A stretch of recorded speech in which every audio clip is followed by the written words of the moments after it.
Hello, everyone. Good morning. How are we all doing? Medina, welcome in on first. Congratulations on being speedy. How are we all doing? I've missed you all. I feel like it's been forever. Good evening. Yes, yes.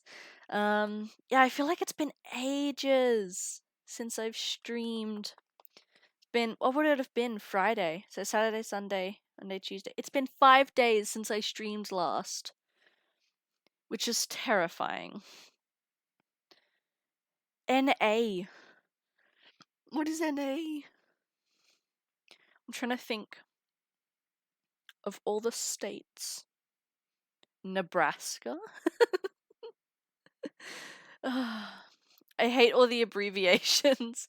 There's too many states. Abolish half of the states. I think that 50 is too many. North America. Okay, well, no one calls it NA. In my defense. But from North America, that makes sense. I'm just a silly little boy. But no, it's been a little bit since I've streamed, and I apologize for that. I had a whole big schedule planned this week. It's NA. Fair enough. Fair enough. I feel like not many people say North America, though. Most people just say US or USA. Yeah, I had a whole big schedule planned out this week. We were going to play more Silent Hill. There was a bonus stream planned. There was our subathon was supposed to be on Friday. It was going to be a big week. But unfortunately, I've had to pick up a shift on Friday and on Saturday. Because one of my coworkers going away and there's no one else that can cover except for me. Which does mean that the subathon had to be cancelled. And then Monday, we had a bit of a rough day, so I cancelled that stream. I ended up just getting rid of the schedule for the week entirely. I'm going away on Monday for what was supposed to be my birthday trip. So I've got packing and organizing and planning and stuff to do with that this week. And then these extra shifts at work sort of ruined my plans with that as well. So I just ended up canceling the entire schedule. I was like, I'll still try and stream, but if I don't put pressure of like times and specific days and stuff on myself, probably for the best. So unfortunately, this is going to be the only time you see me this week, and possibly next week as well. So I work tomorrow, Friday, Saturday, and then Saturday, Sunday, I will be packing and doing last minute touches for my trip. So I won't be streaming then. And then Monday through to Thursday, I'm gone. I don't remember if I'm working that weekend. Yes. So yeah, come back on the Thursday. I've got the Friday off, but then I work that weekend. So I don't know if I'll end up streaming on Friday. I might. I'm not going to set a schedule next week. Eric, hello! Welcome in. Thank you for the offline follow as well. I really appreciate it. But yeah, so I'm not going to set a schedule next week, unfortunately, just because I don't want to say that I'm going to stream Friday in case I'm exhausted when I get back from the trip, especially since I'm working that whole weekend. I'm probably going to use Friday to like unpack and stuff and settle back down from being in a city for a few days. So this will be the last time you see me this week. And you probably won't see me next week either, unfortunately. I'm still going to be somewhat active on like Discord and Twitter and stuff. But obviously I'm going to try and enjoy the trip as much as I can. I'll be taking photos and everything for you guys, but I probably won't be posting them until I get back. So yeah. I'm going to miss you all. It's going to be very sad. But I will be back for June. I promise. Well, there'll be a couple days left of the month. Will it be? 28th. I'll probably See, and then I've got an appointment on the 29th as well. Fucking hell. Alright. I'm not setting schedules for the moment, but probably won't see me next week either, unfortunately. I'm not super sure when I'll be back, but I will be sure to let you all know in the Discord when my return stream will be. Yes, it was my birthday, start of April, and we were planning a trip away, but we kept having to postpone it, so we're going now instead. So I'm only going to be gone Monday through Thursday, actually out of town. But I'm working all the rest of this week, and I've got to pack and stuff. And then as soon as I get back, pretty much I'm straight into work as well. So not sure when I'll be back, but we can at least have one final goodbye stream. And yeah, unfortunately, it does mean that we had to cancel the subathon this Friday. I don't know when we're going to try for it again. I'll have to see. It'll be June sometime. But yeah, I'll set a new date and everything for that once I can work it out. I get back settled and I can start doing schedules and stuff again. But yeah. Oh, nice! I'm the 1st of April, so I'm right at the start. We were going to go away that week after. But yeah, we ended up having to keep postponing it. The first time we postponed it because my partner got injured, and we were like, probably shouldn't fly. And then we were going to do it at the end of April, but we didn't realize that his boss needed 4 weeks' notice to take leave. So it wasn't enough time. We were only giving 2 weeks. So end of May it is, but that's okay.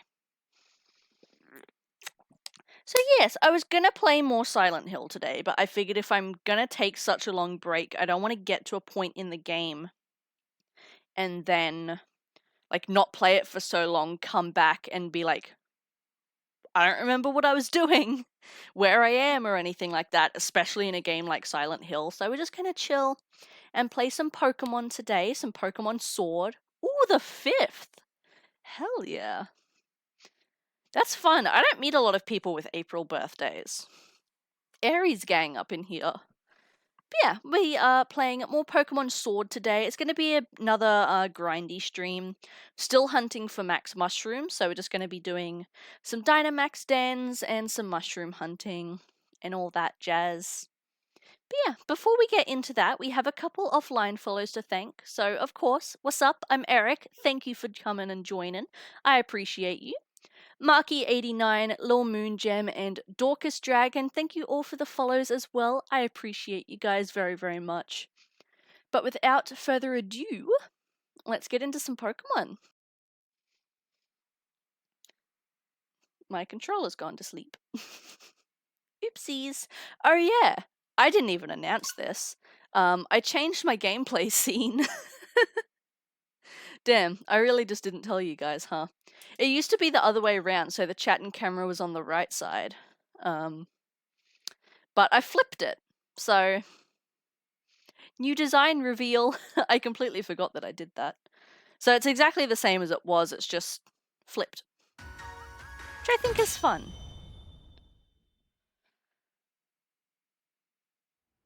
Sweet. We'll load in here. We were making a soup last time. So, goal for today, we still have 3 Pokemon that we need to Gigantamax, which means 3... Oh shit, it's storming. Which means 3 soups that we need to make. So it's 3 mushrooms a soup. So we're gonna need 8 more mushrooms. So, goal with this is, how many wishing pieces do we have, first of all, actually? 17, I think we'll be okay for now. Alright. My controller feels very unresponsive today, which is weird. Alright. So, best place for us is the forest. So we're going to be hanging out in the Focus Forest for most of the day, I think. Doing some shit. Doing some Dynamax dens, getting some Dynamax energy around. And hopefully, the goal is today to be able to make at least 1 more soup.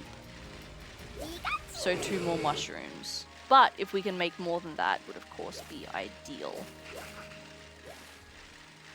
But how is everyone doing? What's everyone been doing while I've been gone? I know it's only been 5 days, but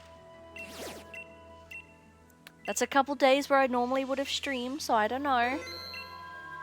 How was everyone's Mother's Day? I hope everyone had a good one. Ooh, we were doing Excadrill for this. Whether you are a mother, have a mother, just have like a motherly figure in your life, anything like, my water, it's fine. Anything like that, I hope it was well. Spent time with family, so many babies in the house, oh my god, I can imagine. Also, please let me know what the game volume is like as well. I went ahead and after last stream turned up the volume of the game because I thought it was really quiet, but now I'm worried it's too loud. So let me know how it goes. I'm actually even going to pull up my stream on my phone. Just so I can sort of see how loud this is going to be.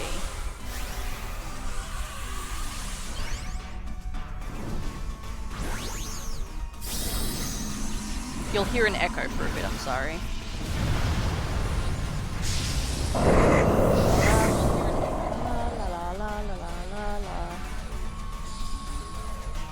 La la la la la la. Right, it is a bit loud.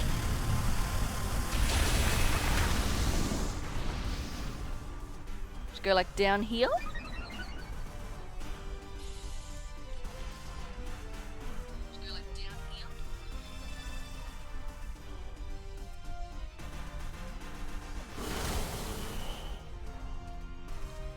Alrighty. I'm gonna wait for another, big move like this, try and talk over it.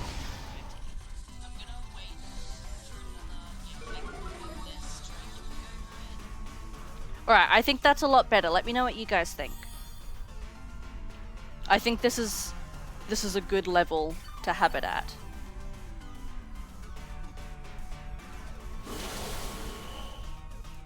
Yeah, it was very quiet last time. It's good, cool. I watched back my VOD to look at the audio and I couldn't even hear the game. But this sounds a lot better. I think my controller is dying. I don't know. It should be fully charged, but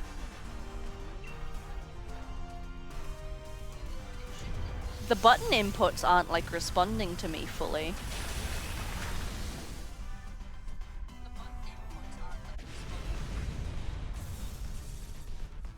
Okay, yeah, I like the game volume. I'm gonna leave it there. No more echo. Sorry about that. Troubleshooting. I was gonna stream yesterday as well, but I was just kind of tired and unmotivated, if I'm being quite honest. As much as I really wanted to, I knew that it wouldn't have been a fun stream to watch. But I don't remember if I mentioned it in my Discord, but I was talking to some other people in other Discords about it. How I wanted to... Okay, so backstory. Pretty much, obviously I'm a console gamer primarily. So when I stream, I'm on my couch here, my TV's in front of me, and then I've got my laptop here on a little coffee table. So when I stream, I've got my TV, has my Wii, my Xbox One, my Switch, my Xbox 360, and my PS3 on it. And first of all, the 360 and the PS3 weren't hooked up. They were just sitting there. But whenever I wanted to stream, I had to like go, swap fucking HDMI cables over to link to my capture card, and then I had all the cables and everything behind it were a mess, and my power board was also getting really full. There wasn't enough power plugs on it anymore. And so I've been thinking about redoing the setup in general. And yeah, I've been looking into getting a HDMI splitter.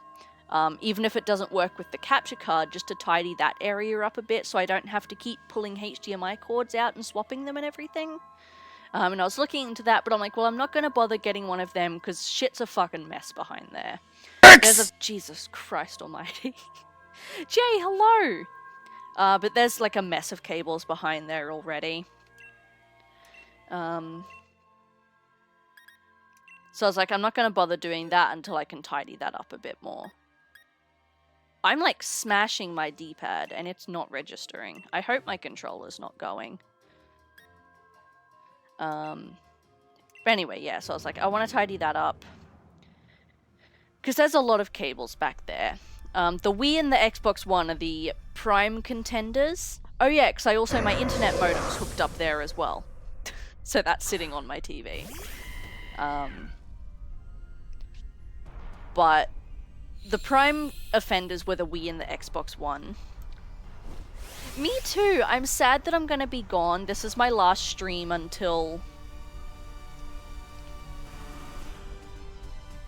I don't know when I'll be back to streaming, but it'll be at least 2 weeks. I get back on the 25th, but then I'm working the 27th and the 28th. I've got an appointment on the 29th, so I probably won't be back until like the 30th. So I'm going to be gone for a little bit, which I'm sad about, but I am very excited for the trip.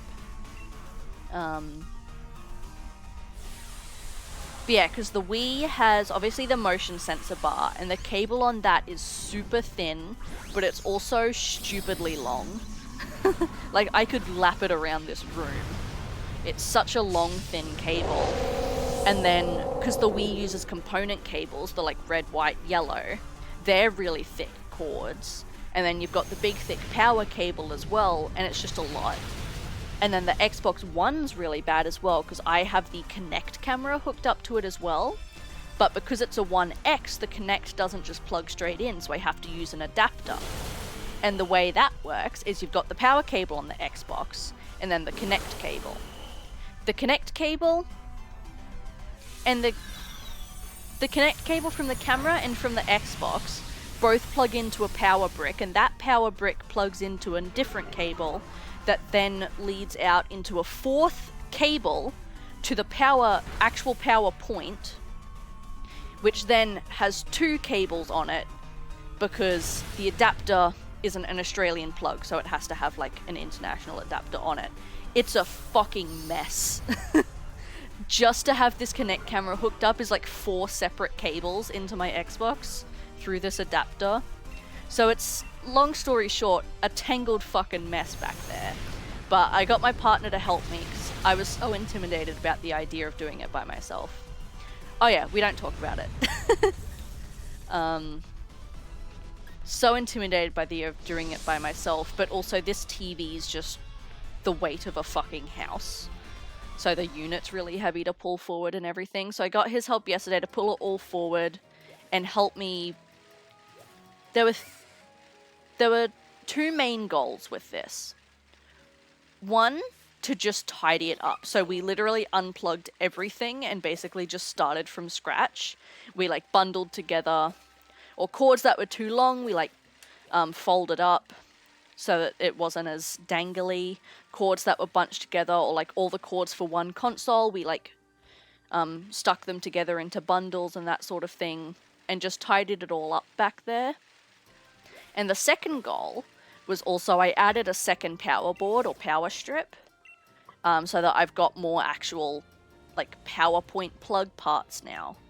PPPP. That was a lot of P's. Because the second goal was to be able to hook up my Xbox 360 and my PS3.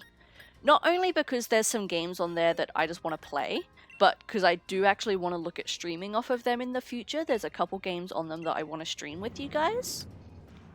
So I wanted to have them like plugged in and ready to go so that I could use them whenever I wanted, rather than having to, you know, pull everything forward again and do all of that.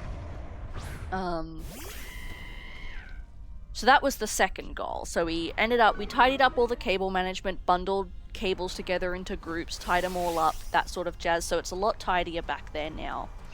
But every single one of my consoles are now plugged in. The power strips are the ones where they have individual switches as well. So It's not gonna short circuit my house, don't worry. I turn everything off and I only have turned on the individual console I'm using at the time, and then my laptop and my TV. So there's only like 3 points turned on at a time, don't worry. But everything's plugged in like one spot and ready to go whenever I want, and it's just a lot tidier.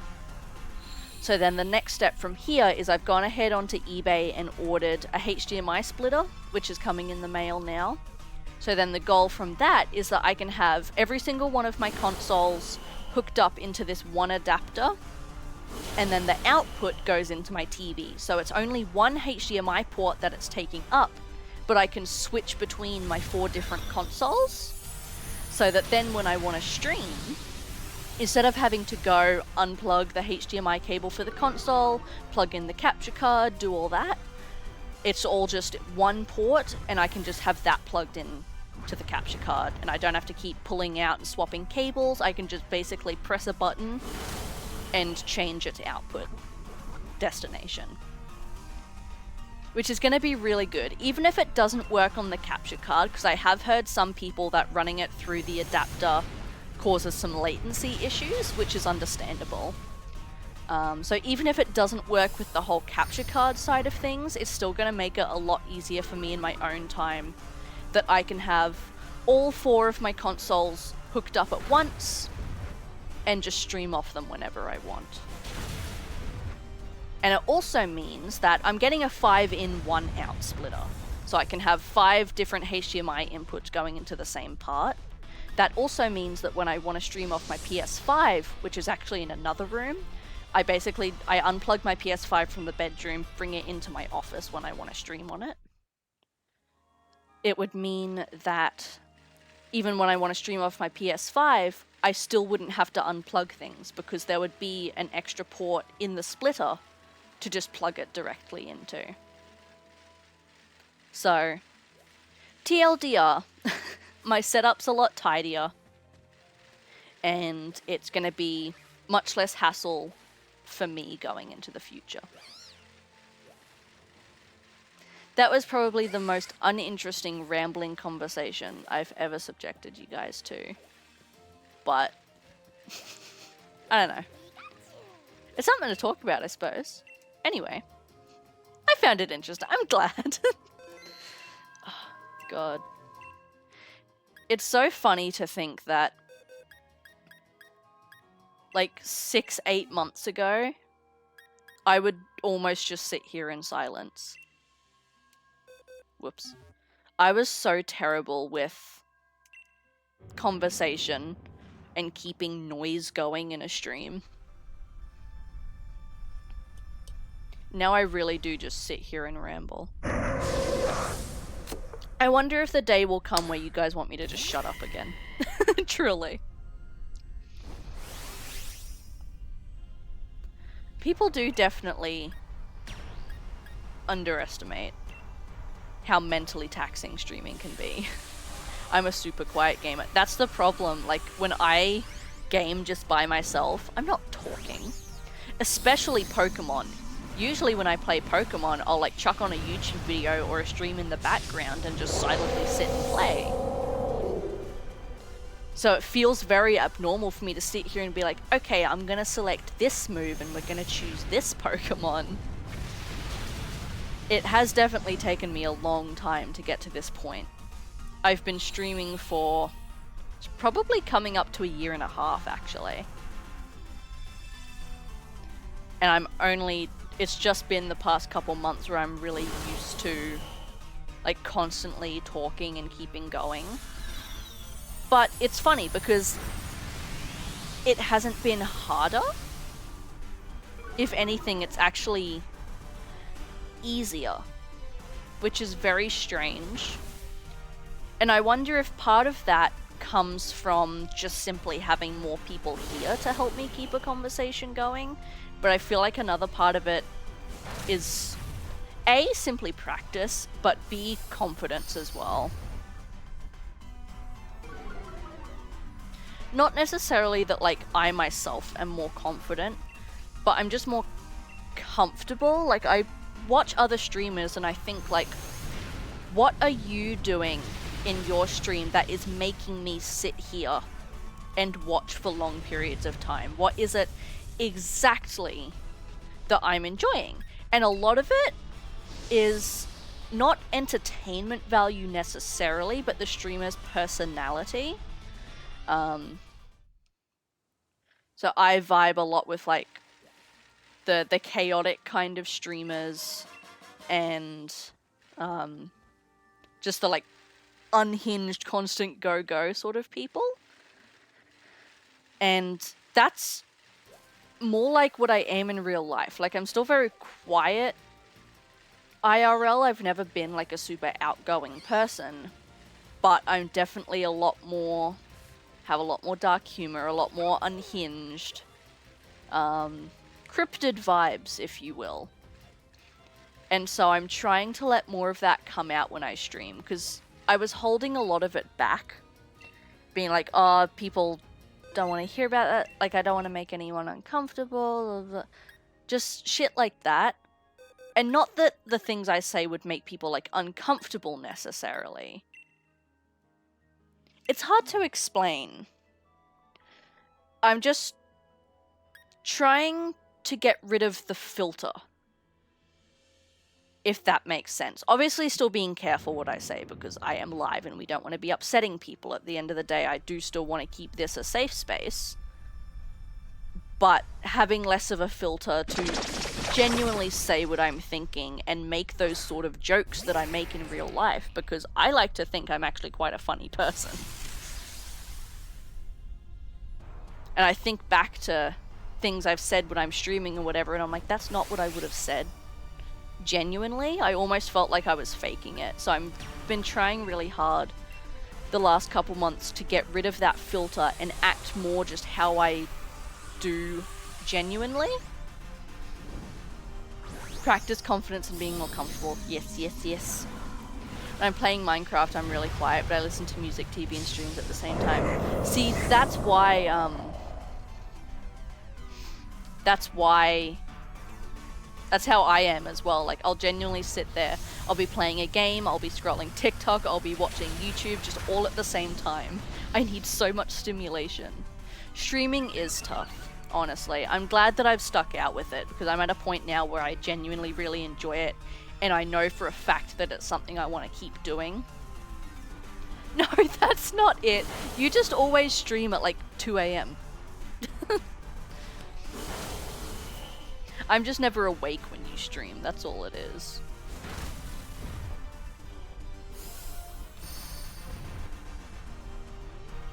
But yeah, just been trying to not act more genuine in the like, I'm a real person kind of way. Just act more genuine in the unhinged kind of way. And yeah, kind of remove the filter and not think about as much what I'm saying. So I feel like that's when the funny things happen and I say the funny things, is when something's just come out.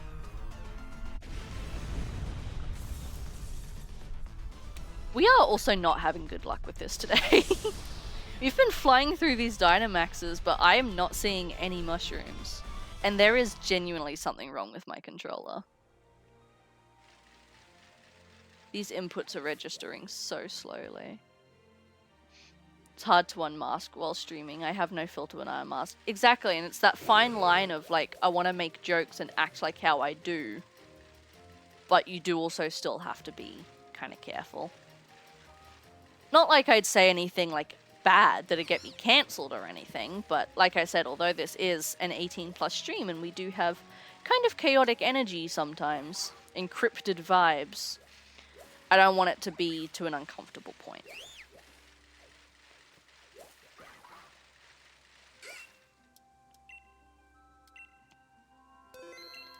Alright, what do we got in here?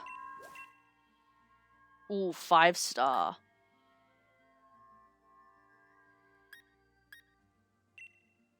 I don't know if this is going to go well, but we'll give it a shot.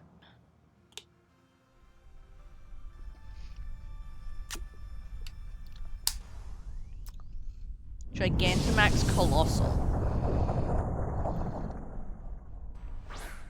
Fuck, it's intimidating. This thing's terrifying. Oh, it immediately starts off with shields. What bullshit. I normally can't do 5 stars, so I wouldn't be surprised if we don't actually. I pressed the A button like 3 times there. My controller should be charged. I don't know why it's being weird. I hope it's not breaking.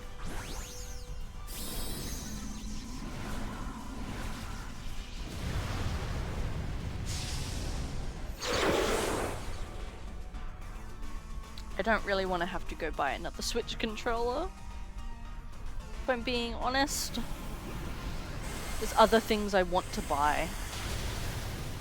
Oh my god, I've been spending so much lately. I've had a bit of extra money the last fortnight or so. From a couple extra shifts I've picked up. And because my pre-order list at EB Games has lessened substantially, so I'm having to put less money onto my stuff there. So I've been going through, and you guys know I collect Pokemon cards, and so there's some recent sets that I've been fairly close to completing. And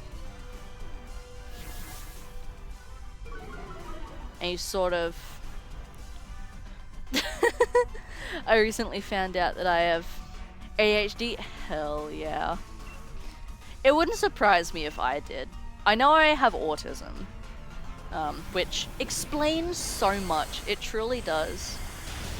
Do you ever have someone tell you that, like, oh yeah, that's that, and you sort of look back at everything you've ever done in your life and all the things that you struggled with or things that were just weird or different, that you were just like, oh, that's just kids, and you look back on it and you're like, holy shit, no, that was different. But yeah, I wouldn't be surprised if I have ADHD too, to be honest. A lot of the time they do go hand in hand, which is, I think, quite funny. What was I saying? I have no fucking clue. Oh yeah, so you guys know I collect Pokemon cards, and yeah, there's been some sets recently that I've been quite close to completing. So I've been using my extra money recently to buy singles and single cards that I need. So you sort of get to a point where if you buy packs to open, you're pulling so many doubles that it's just not worth it. And you just have to, it ends up cheaper to just buy the extra cards you need. So that's what I've been doing, is buying singles. So I've been spending a lot of money on Pokemon cards recently. But I'm only 1 card away from another master set, which is cool. And then I bought the HDMI splitter. I also bought another game off of my list, games I want. I have a list in my phone of like older retro games that I want to buy. So I bought another one of them, which is on the way. I've got the HDMI splitter coming. Obviously, I've been trying to save for this trip as well, because that's coming up.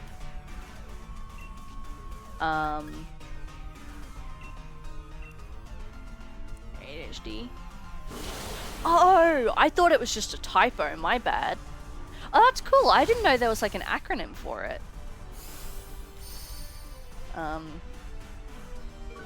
Yeah. This is that.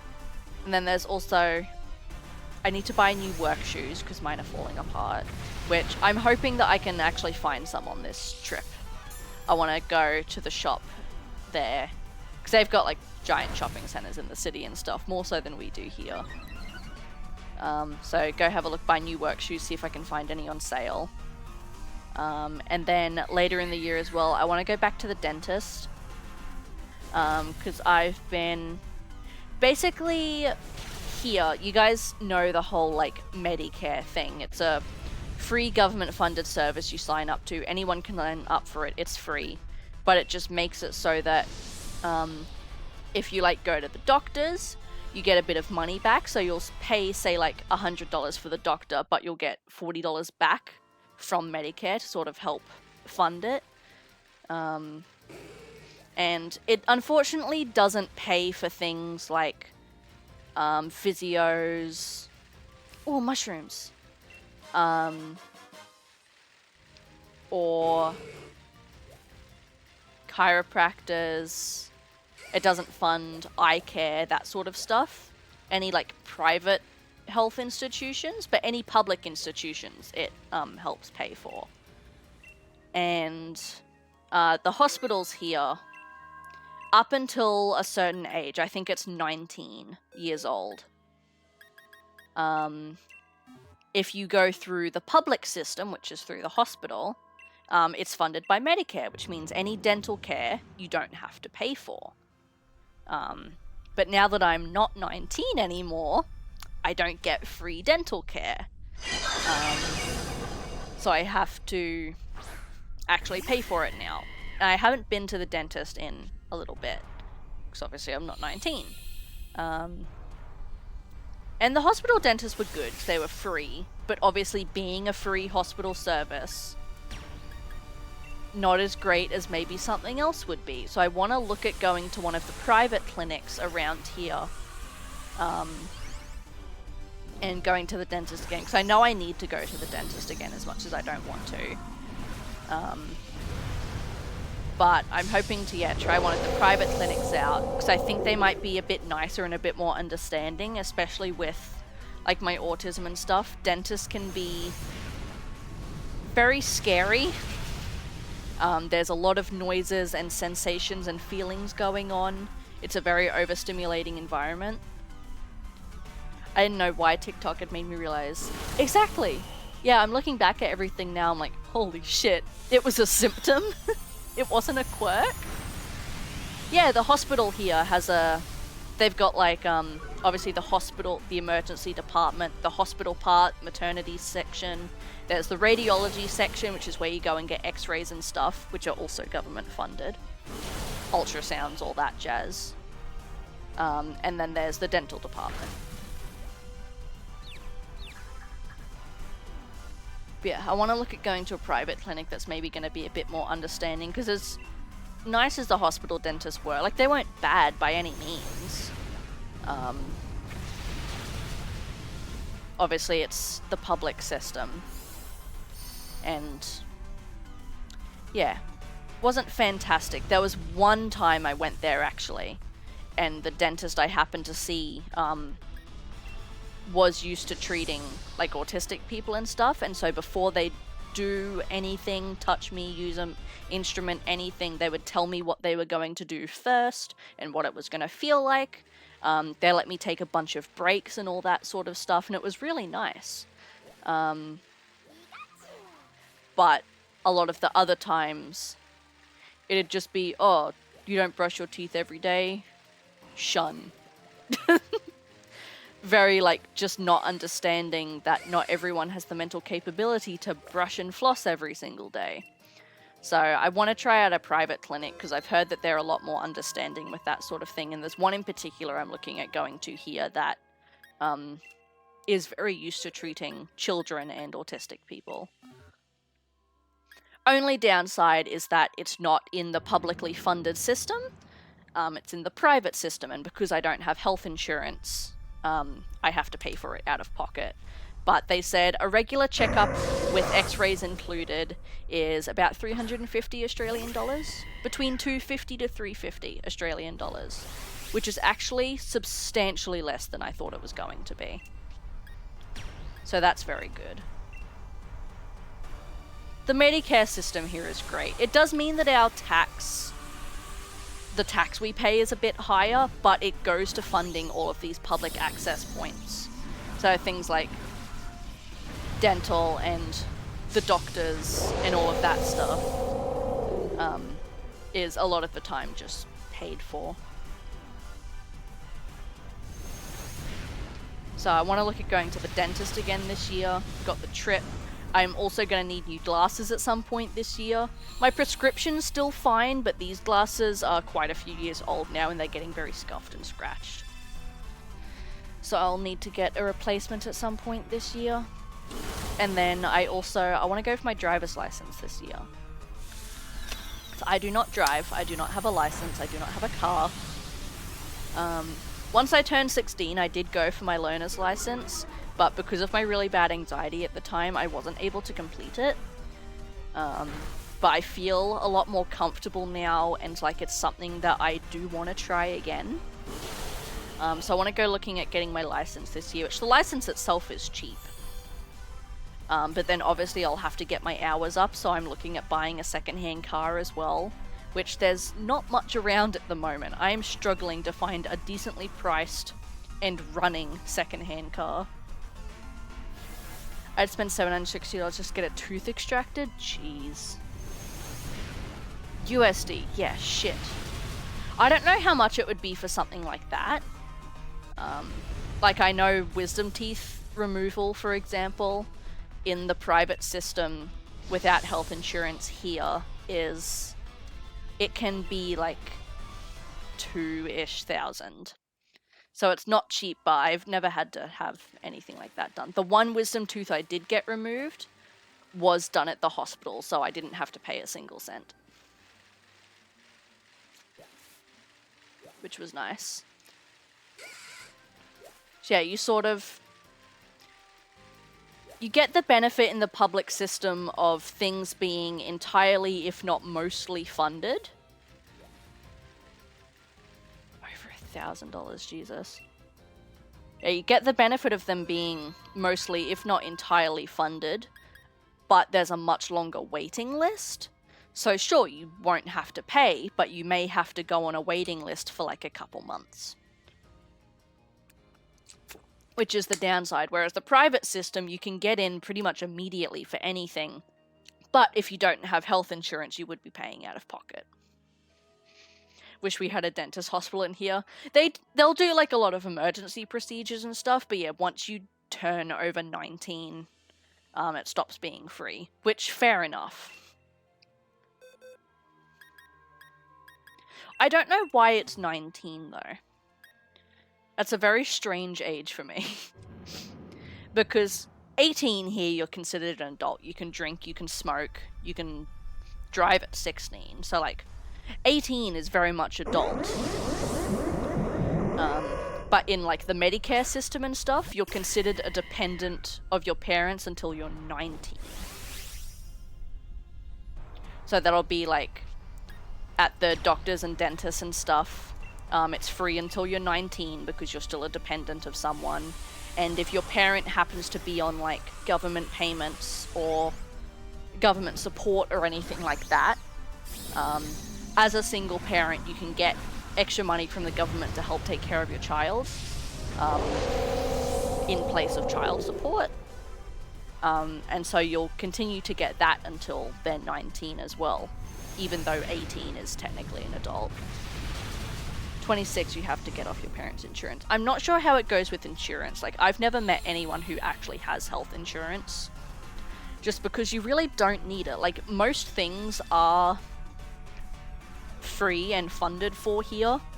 The only things that aren't are eye care and, like, your private dentists and that sort of thing. Which, for me personally, the amount that I go to those services, I don't think is worth paying the monthly insurance bill. But it would mean if I did have insurance, those costs would be much less. But it's not like they're extraordinarily high cost to begin with. And it's not like I'm going out and getting new glasses every week or whatever. It's like a once in a 5-year experience. It is very helpful. There's obviously restrictions and that sort of thing, and it's not always a cure. Like, you can't just go sign up for a free service and bam, you're getting hundreds of dollars a week from the government and you're getting all these free services. Like, there's still catches and it doesn't pay for everything. But, I mean, even going to the doctors and getting your bill cut down a third is very helpful.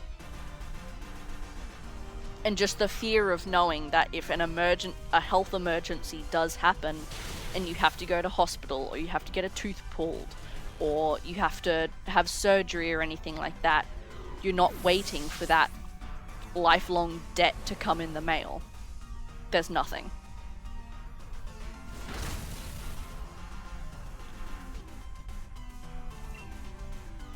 Even pregnancy, for example. Not that I plan on ever getting pregnant, but one of my friends is pregnant at the moment. Once you get like that referral and everything from the doctor to go start getting your regular scans and tests and all of that's funded. You never have to pay for an ultrasound or an x-ray or a blood test or anything like that. The only thing you have to pay for is the doctor's consult itself. So you go in there, say, hey, I need all these tests and scans done. You pay for that doctor's, but then because you've gotten a referral from the doctor, you don't need to pay for the subsequent tests. And that's not even pregnancy. Like, if I were to go to the doctor and said, I want a blood test, an x-ray, and an ultrasound, I would pay for the doctor's consult, but I wouldn't have to pay for any of the other stuff. Obviously within reason, like if they think that it's needed.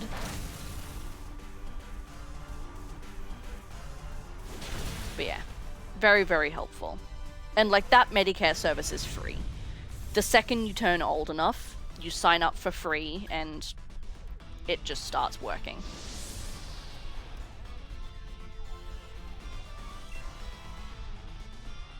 The services where you like get money from the government and stuff are different, and they are obviously a lot harder to apply for and become eligible for. But they do exist, which is more than you can say for a lot of other places in the world. Oh my god, another mushroom. Yes. Alright. Well, that's one soup.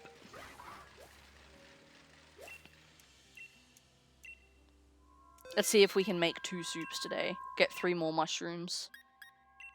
We'll see how we go. I'm very thirsty today.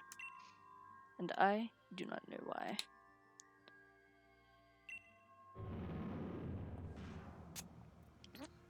Jesus Christ. Yeah, it's ridiculous.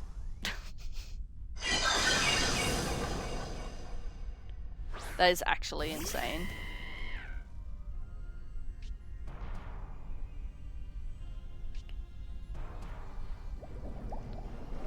I don't know if those sort of things would be different because in my town we don't have a designated OBGYN or anything like that. They fly in sort of like once a month and then they station at the hospital, which anything that happens within the hospital building is free pretty much. So you don't have to pay for them. But they're not like readily available all the time. I imagine in the bigger cities where there are actual like gynecology clinics that you maybe would have to pay a bit out of pocket for the private places, but again, the publicly funded ones that we get here don't have to pay for. There is a downside, obviously, in that being a rural town, it's pretty bad, but this is just a problem everywhere right now. Is just getting into the doctor is very hard right now. The 2 clinics in town here are both booked out 2 to 3 weeks in advance minimum. A lot of the time you're waiting a month to get an appointment if you haven't booked ahead. So obviously does come with that downside, but at least once you finally do get that appointment, you're not paying it off for months. It's basically just like one shift at work. Yeah, I imagine the big cities, yeah, they would have their own designated gynecology clinics, but I do live in a fairly small town, so I can't speak for everywhere. But I have heard that that doctor's problem especially is happening everywhere in Australia right now. It's just worse in the rural places because they don't give the doctors here as much funding as they do the big cities. So there's only so many doctors in a spot.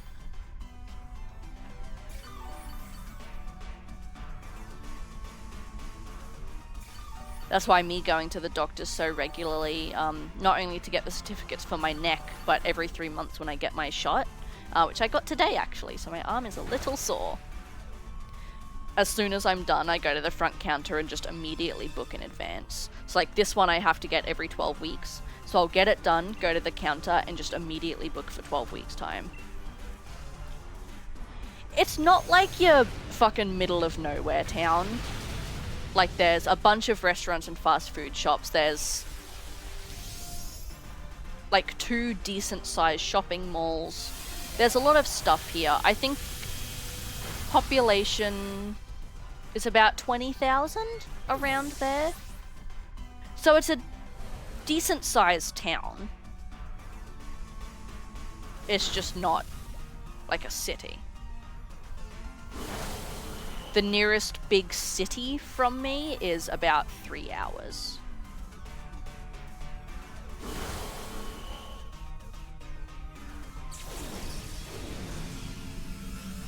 Basically, the way Australia works, or at least Queensland, is not everything's just desert like people think it is. You've got your few like big giant mega cities. Brisbane being the one that I'm going to is the capital of our state, so it's the biggest city in Queensland. So you've got like your few big mega cities spotted around. You'll have between 1 to 3 hours out of each of those, your next major town, which is around this size, 20 to 30,000 people, has all of your amenities you need. And then in between those towns and cities, within that like 1 to 3 hour journey, you'll have like 5 to 10 really, really tiny towns that are basically the equivalent of a handful of houses, a gas station, and a Macca's. So like, they're your middle of fucking nowhere sort of towns.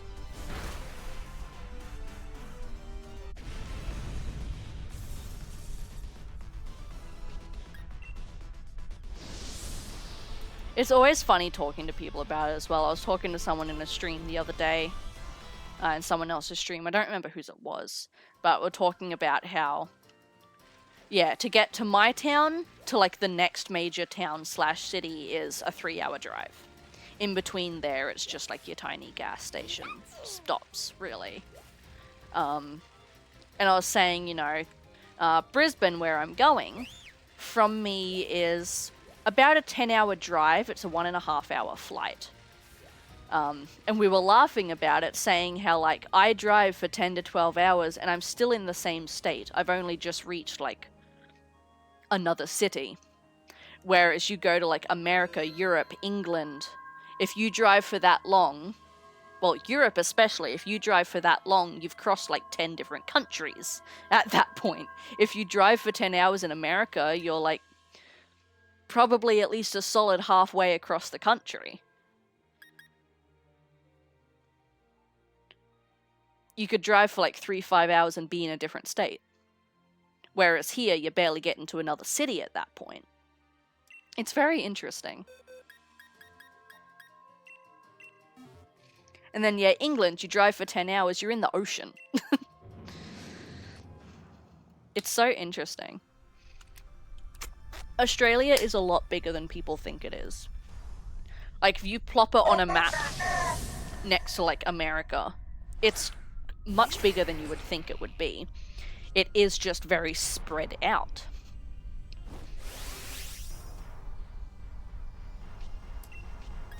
Like, rather than, yeah. Texas is just very big, though, to be fair. That's, like, one of the biggest states.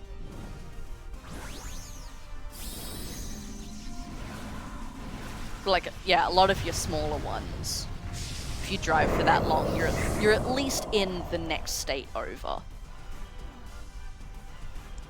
From where I'm at to get to the next state over is almost 24-hour drive.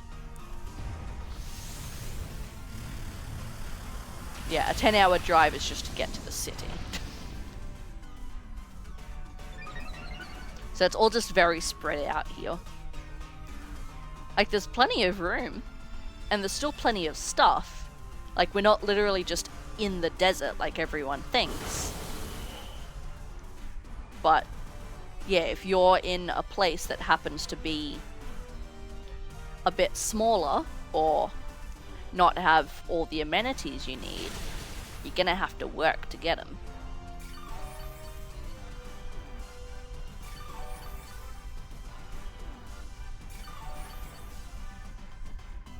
Oh, my goodness. I hate these Dedenne raids because they always use parabolic charge, and that heals them a bit. But I'm doing enough damage that we don't have to worry about the healing. I feel like I haven't even touched on the Pokemon this entire time. If I go to Dallas, which is like 5 hours away from me, it's 1 point. See, that astounds me. So yeah, my town's like 20,000 people. Let me look at the Brisbane population. Because like I said, Brisbane is... it's the capital city of our state. So it's like the biggest city here. Alright. As of 2016... oh no. There we go. As of this year, Brisbane has 2.5 million people in it.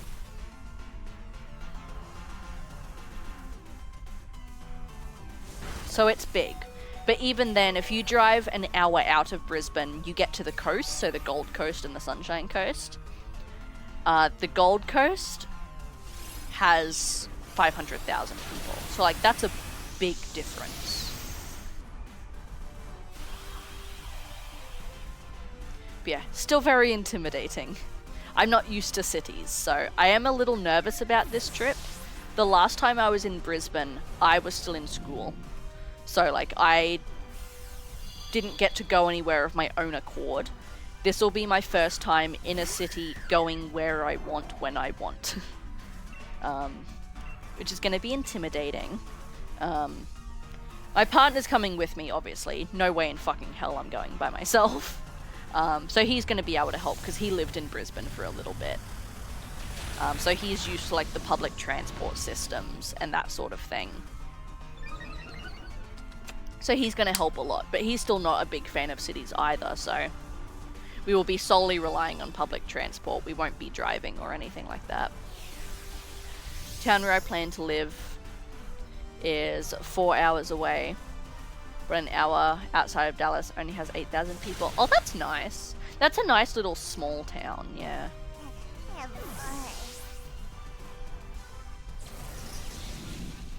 I can't live in super tiny places like that. Like, yeah, an hour out of town here. You get to one of those, like, super small places where, like, you either live, you're a farmer, or you're just stopping through for gas. Like, super tiny. Have, I imagine, only a couple thousand people, if that. It's got, like, a Macca's and a few gas stations, but it's one of those towns where if you want anything, you have to drive into our town here. Like, there's no shopping centers or anything there. I would never be able to live in a town like that, just because there's... not only is reception kind of shit for internet and stuff, but there's just nothing to do there. Like, there's not much to do here either, but at least there's shops and stuff. Yeah, I wouldn't be able to do a small town like that, just because there's nothing for me there. But I couldn't live in a city either. I'll go visit them for a few days like I'm doing, but I could never live in one.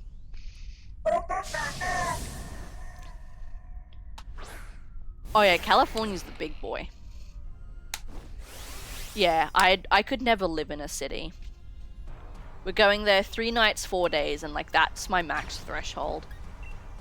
I can't do more than that. There's just too much. Too many sounds, too many people.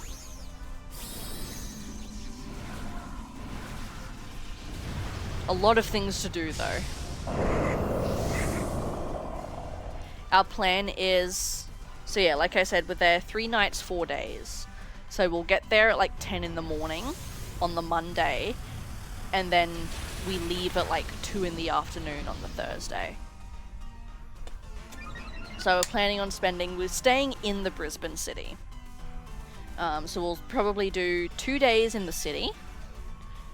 And then we'll do 1 day in the Sunshine Coast, which is about 30 minutes, 40 minutes out of Brisbane. And do some stuff there. And then we'll spend 1 day going out to Australia Zoo, which is, I know it's the biggest zoo in Queensland. I don't know if it's the biggest one in the country.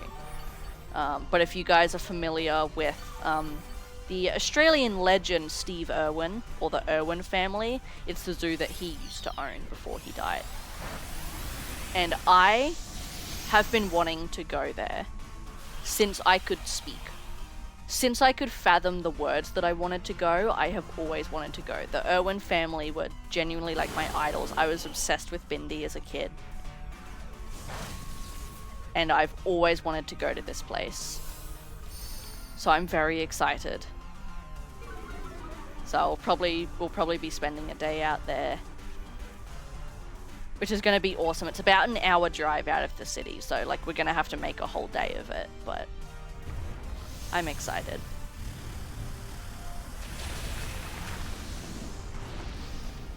She did. She's married. She has a baby. It's wild to even think about.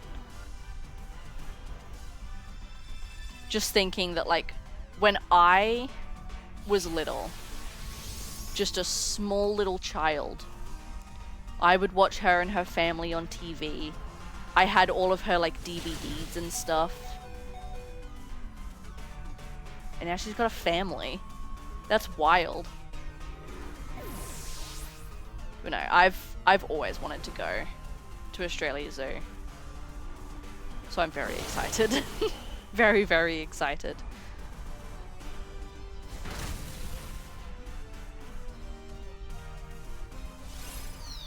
Don't worry, I will definitely take a lot of pictures. I'm gonna be a mild influencer on this trip. I'm gonna make sure I am taking photos of all of the meals I have and stuff. All the places I go. I'll probably try and film a couple TikToks. Obviously of the zoo and stuff. So I'll be posting plenty of photos in the Discord for you guys when I get back for sure.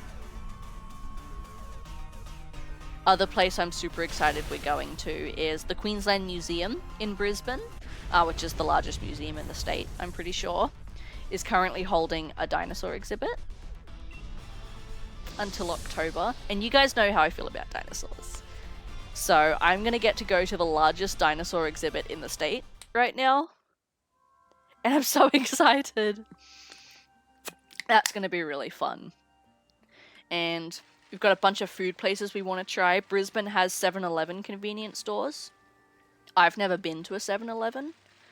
So as silly as it sounds, I'm going to go. See what they have, see if they have any fun stuff. There's a bunch of Japanese restaurants I want to go try. Poison Dark. Probably be Excadrill. Where else? There's Taco Bell in Brisbane. So for you Americans, if you didn't know, a lot of your guys' fast food places do trials in Australia to see if they would work over here, because obviously the styles of our fast food are quite different. So they do trials here, and they'll do like a few shops in the big major cities just to see how they fare. So there's a Taco Bell in like Melbourne, in Sydney, Brisbane, just in the big capital cities. So I'm gonna get to try Taco Bell for the first time, which is super exciting. So I always see people eat it on my TikTok, and it looks so good, and I've always wanted to try it. So I'm gonna get to try Taco Bell, which is super exciting. I'm very, very keen to try queso. I've never had queso. That like nacho cheese. I'm very excited for the Baja Blast. I've had Baja Blast once, and I really want more. Oh, that's fine. It'll probably be what we get for dinner, so that I can just spend the evening in the hotel shitting myself.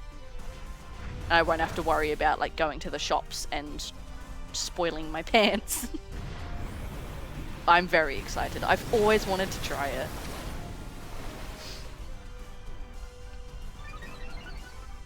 I'm sorry, is Clefairy? Oh no. I was gonna say, is it still alive? After all that?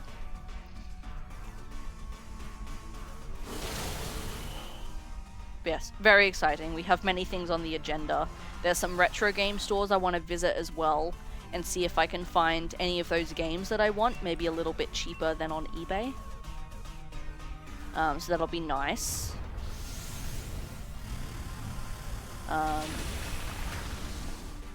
Bunch of shops, obviously.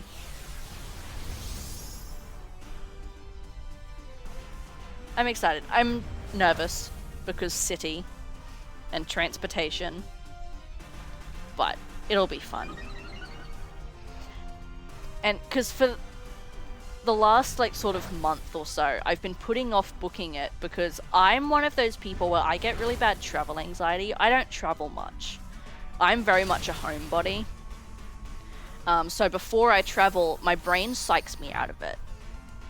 And it goes like, oh, but it's going to be so expensive, you know, there's so many other things you want to spend your money on right now, like, wouldn't it be better if you just did that? Or,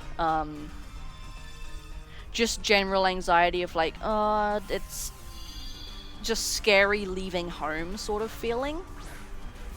So I'd been second guessing it, and like a week or two ago, I said to my partner, I was like, I don't think, like, I think we should call it off. You know, like, it's probably smarter if I use this money to buy a car, or like, I don't know. And he was like, no, this was supposed to be your 21st birthday. You, like, if you genuinely do not want to go, obviously we won't, but he's like, I think this is you just psyching yourself out. And I had to think about it, and I'm like, I think that I'm just psyching myself out. So we booked it, it's booked, we're going. And the anxiety is going away a little bit. Now it's just the, like, pre-travel stress where I'm like, oh my god, I've got to pack and I've got so many things to organize. But the leaving home anxiety is gone. And like I said to him, I'm like, worst case scenario, we get there and I don't enjoy it. I don't have fun and I have a bad time. It's only 4 days. You know? So, I didn't mean to use earthquake. Shit. Shit. Oh no, I forgot I wasn't Dynamaxed anymore. God damn it. I'm so stupid. I'm so stupid. Okay, we're gonna have to do this again.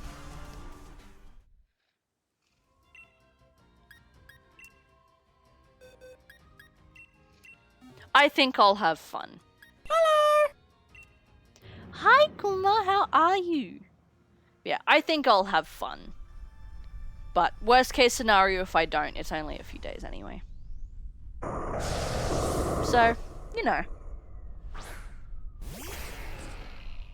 It'll be fine. But yeah, talking about it now especially, and like thinking of all the places that I'm gonna get to go to and stuff, I'm very excited. It's mostly the food, honestly. I'm so excited to try all this stuff, especially the Japanese restaurants.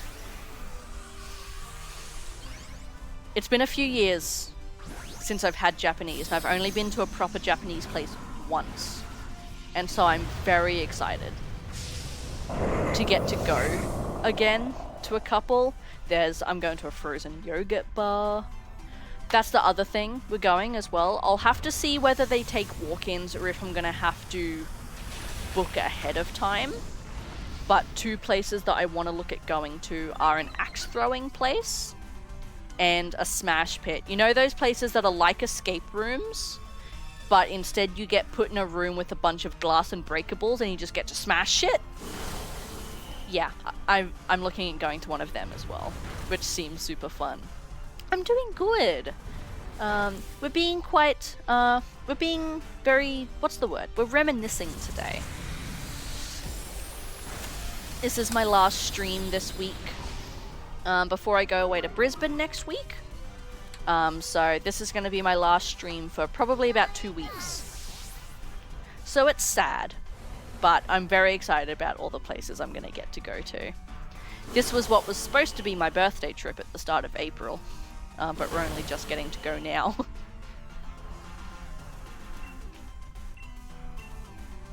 So yeah, we leave on Monday. And then come back Thursday. But then the weekend I come back, I'm working. So I'm not actually sure when I'm going to be able to stream again.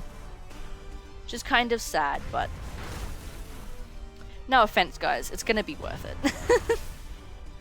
I'm sure you can find someone else to watch in the meantime.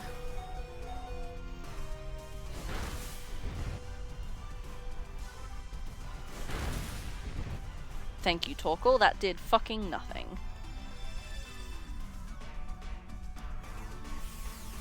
Alright, this time we have to not use Earthquake. And kill all of my partners. It killed the Drapion too, that was so frustrating.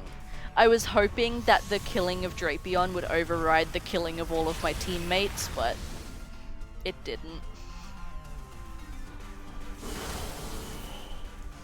Yeah, how have you been doing? I've been alright. This week's been a little weird. But we good.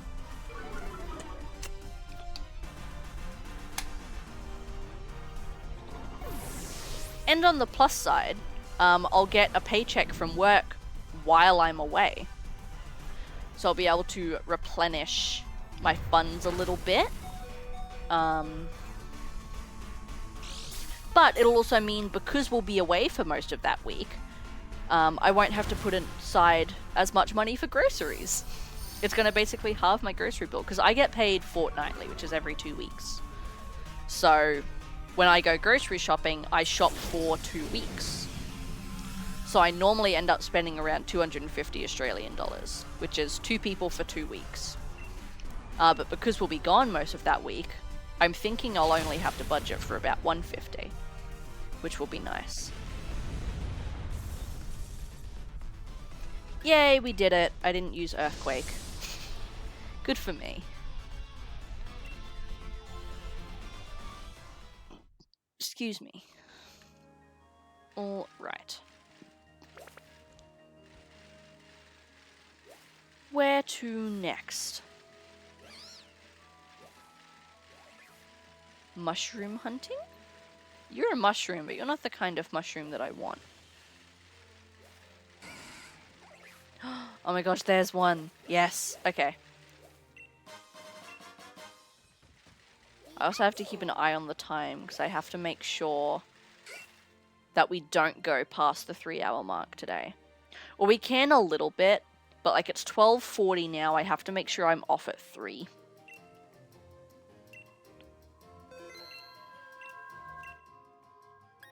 Sweet, another orbital. This will be fine. Fine, fine, fine. Sweet. On my way home, but have a look. Thank you, Loon. I appreciate you. Actually, let me go ahead. I'll give Loon a shout out so that I can also give Jay a shout out. There we go. Shanking him. Sweet. Don't know why the command didn't work for Loon, but that's okay. Oh no, there it is. It just needed a second. I want to like stab it through into... Just needed a second. Sweet. My soul just left my body just a little bit. We should be fine still. Cool. All right. So yeah, the goal for today is to be able to make 2 soups. We have enough to make 1. So if we can find 2 more mushrooms, then we'll be able to make 2 soups.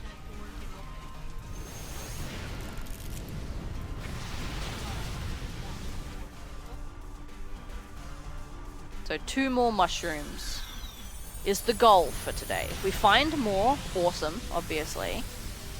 But 2 more is the goal. That's what we're going for. Let me also take a look at my tabs and make sure they're all good. Sweet. Alright. Let me drop a alert for Panda here. There we go. Sweet. Alrighty. My stool is floating away from me. Come back. There we go. Sick.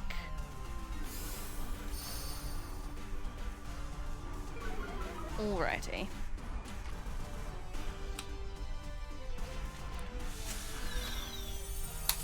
I'll also end up... I'm not sure how schedules are gonna go, like I was saying earlier. Not sure when I'll be back to streaming. It won't be until at least the 29th of May. But I do also have an appointment on that day, so I'm not sure. The weekend I come back, I'll try and work out a schedule, because hopefully the work roster will be out around then as well. Yeah, so it'll probably be like the 29th or the 30th. That I come back to streaming. So the subathon will end up being sometime in June. Once I work out my return schedule, I'll put another poll, or once I work out the return schedule and get the roster for June at work, I'll probably put another poll in the Discord for the subathon day. Like I did last time, to see sort of what day would best suit you guys. I'll probably do that again, and then we'll be able to set a new day and time.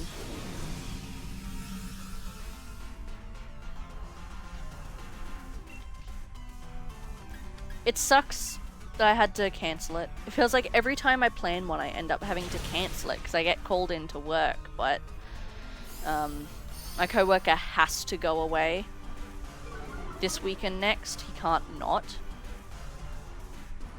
It was a short notice thing. And because third co-worker, because there's 3 of us who can actually open and close the store, he's gone.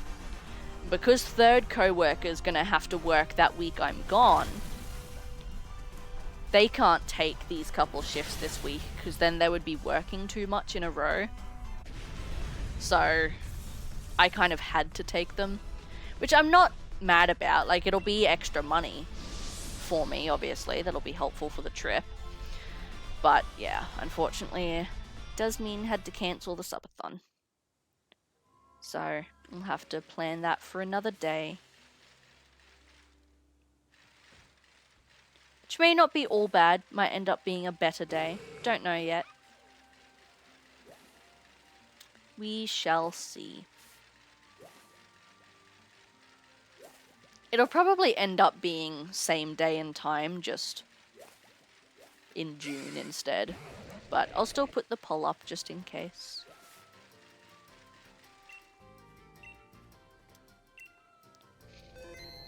Oh shit, what is this? Oh, it's just a Pikachu. Okay, never mind.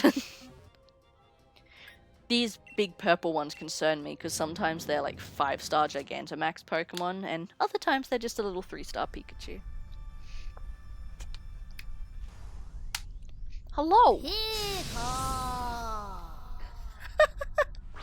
That was... Wow. That was very intimidating of you, Pikachu. Damn. Pika. I hate that they changed their cries. Back in Sun and Moon, they changed it so instead of having normal Pokemon cries like this, they changed Pikachu's and Eevee's cries to match the anime, where they would actually say their names. And it just feels so out of place in the games. They changed it back for Scarlet and Violet, but it just feels so out of place. When everyone else is going, ah! And they're going, Pika! Like, it doesn't feel right.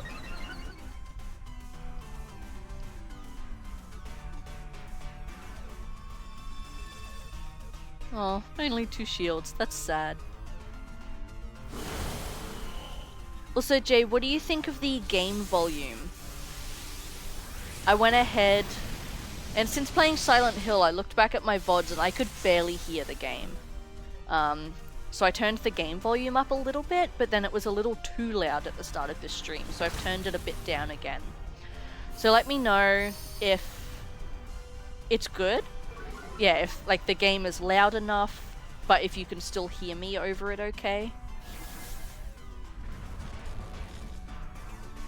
So obviously I want the game to be loud so you guys can hear it, but I don't want it to be so loud that you can't hear me very well. Especially in some of these loud parts where they're like screaming. Shit. I don't know what's going on with this controller. This scares me. Cool. That is very good to hear. I had a little listen to my stream and I thought it sounded fine, but it doesn't matter what I think. I'm really glad. Cool. Yeah, because I don't hear what you guys hear. These headphones I wear purely so I can hear like sound alerts and stuff. I don't actually hear the game volume through these. It's coming through on my TV. So all I have to go off of is my audio mixers and OBS. And to me it looked loud. But it obviously wasn't. I'm sure you boys didn't just There's the alert.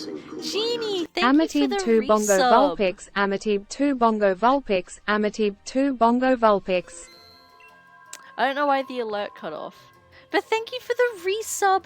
10 months. Let's find you in the book here. Right at the start. Put that little slash through. You can't see that for shit. You're a Rowlet, by the way. But thank you so much for the resub. How are you? Could we please have a shout out for Genie, if you are available, Jay? How it be? How you feel? Congratulations on the YouTube subscribers, by the way. That's awesome that you've hit your goal. I don't think I've watched like that show. I'm quite on the way to my At least goal, as actually. like a kid, you know. Uh-oh, stinky. Uh-oh, Let me play you a stinky. song. Let me play you guys a song. Stinky. Stinky poo. Do you guys like it? It's beautiful. You guys like that? Did you like that? Yeah, congratulations. I'm on the way to my goal too. I'm still doing that stream bingo thing, actually. My goal for the end of the year is 150. And I think I'm on like 125 or something. So we're getting there. I'm going to Brisbane. It was supposed to be... I was supposed to go away for my birthday at the start of April, but we had to postpone it a bunch. Yeah, my partner and I are going down... We fly down on Monday. We're going to spend 2 days in Brisbane, a day in the Sunshine Coast, and we're going to try and make time to go down to Australia Zoo as well, which is very exciting. And then we come back on Thursday afternoon. But yeah, I was just saying it'll probably won't be until the 29th or the 30th I actually come back to streaming. So last stream today, and then Thursday, Friday, Saturday this week I work. And this weekend, obviously I want to spend packing and stuff. And then we get back Thursday next week. I'll spend Friday unpacking and settling back in. And then I go to work that weekend. So it'll probably be about 2 weeks before I see you guys again, unfortunately. Yes, I'm excited. I haven't been to Brisbane. I've never been to the Sunshine Coast. I haven't been to Brisbane since I was in like early high school. But obviously that was a school trip, so I didn't really get to do much other than what the teacher said we could. So this will be my first time going down to Brisbane and actually getting to do what I want as an adult. So I'm a little nervous. I'm not a city gal, but I'm very excited. I'm going to try Taco Bell for the first time. I'm going to go to Australia Zoo. I'm going to go to the Brisbane Museum. We'll spend a day down in the Sunshine Coast. Nah, not Gold Coast. That's where we went, actually, for the school trip, was we did Brisbane and Gold Coast, and we went to, like, Movie World and stuff. But my partner's not a big theme park person, so we'll just do Sunshine Coast. Mostly, we'll only do a day in the Sunshine Coast, just because there's a couple things there we want to go to. I want to go to the Time Zone arcade. And do like a couple shops and stuff. So most of it'll be in Brisbane. But yeah, go to Taco Bell. Gonna go to a couple Japanese restaurants. There's a frozen yogurt bar. The museum, the zoo. Sunshine Coast has an aquarium actually that we're going to as well. So yeah, I'm excited. Nervous, but excited. Yeah, neither of us are super big city people. And I just have the travel anxiety of, like, leaving home. Makes me very anxious. But yeah, it'll be good. Yeah, we were gonna go start of April for my birthday. Because it was my 21st this year. And, so my mum and partner and everything were like, you know, like, it's your 21st. You've got to do something special. And so I was like, okay, this is going to be the one opportunity I have, probably for a while, to actually go and travel. So that's what I'm going to do, but we had to postpone it a bunch. Yeah, I'm 21 now. Which is whack. It's whack. But yeah, so this is technically my birthday trip.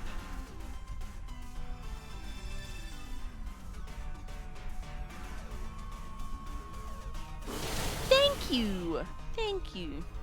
Yeah, it was start of April, but we ended up. It was right around my birthday, actually. Partner got injured, so we were like, better not. And then we were going to do it for the end of April, but we didn't realize his boss needed 4 weeks notice to take leave. So we'd only given 2. So we ended up having to do the end of May instead. But here we are. 23. 23 is a very unsatisfying number, I will say. My boyfriend turned 24, I was like, ugh. And I was like, it's divisible by so many numbers. Fair. At least with 23, they're next to each other, you know? Like 1, 2, 3, 4. But yeah, it's kind of unsatisfying to look at. I'll be honest. 22's nice because they're the same number. And yeah, 24, like, they're all evens. 25 is that sweet, sweet multiple of 5. 27's the next sort of weird one. Nothing really happens at 27. Yeah, 22, you get the Taylor Swift song. 27 and 29 are the next weird ones, I think. But that's a very long time away. We don't want to think about that right now. So yeah, I've never been a big birthday person or anything, because it reminds me of the passage of time. And my biggest fear is getting older. So I don't really like celebrating my birthday a whole bunch. Still try and do something every year, but nothing major. And I haven't had a very good track record the last few birthdays. When I turned 18, we were going to go out to like the pubs and stuff. But when I turned 18 was the first time we had lockdowns here. Was like April 2021. No. It was like 2020 or 2021, whatever. It's the first time we had lockdowns, so all the pubs shut. And then we're like, that's okay, we'll do it again for 19. And then when I turned 19 in April, was the second lockdown. So we're like, ah, fuck. And then when I turned 20, I don't have a good track record with birthdays. Something always goes wrong. So when I turned 20, I just had like a small home gathering with a couple friends and stuff, but it still ended up being like a just unsatisfying. So everyone was like, alright, 21st, this is it. This is the big one. Make the most out of it. So my present was money. And I was like, fund whatever, if you want to get a car, if you want to go traveling, do whatever. So that has pretty much taken care of, it took care of flights, hotels, it'll take care of public transport and all that sort of jazz as well. So all I really am going to need to pay for is like food and spending money. But I've been saving up for like a year or two anyway. Because I'm looking at getting my license and a secondhand car soon. So I've been saving up for a car. But I'm going to use some of that saving money as spending money for the trip. But I've got enough saved up where I've set my own budget and everything, and I've got enough saved up so that when I come, I'm only going to spend about half of my savings. So when I come back, I'll still have a decent chunk to kick off again to look at getting a car, if that makes sense.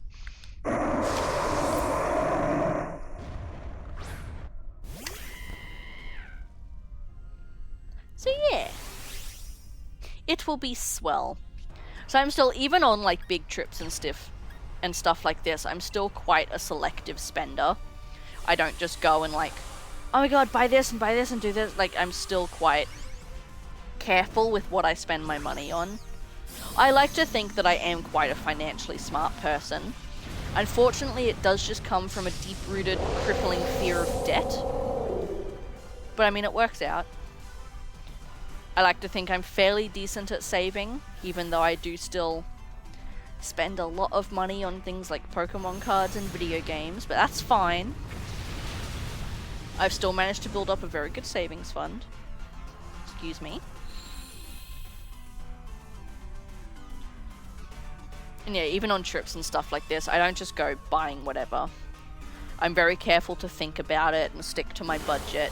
And even if there is something like kind of expensive or bigger than usual that I do want to buy, I always make sure that when I see something like that, I leave the shop for a bit, like half an hour or an hour or whatever.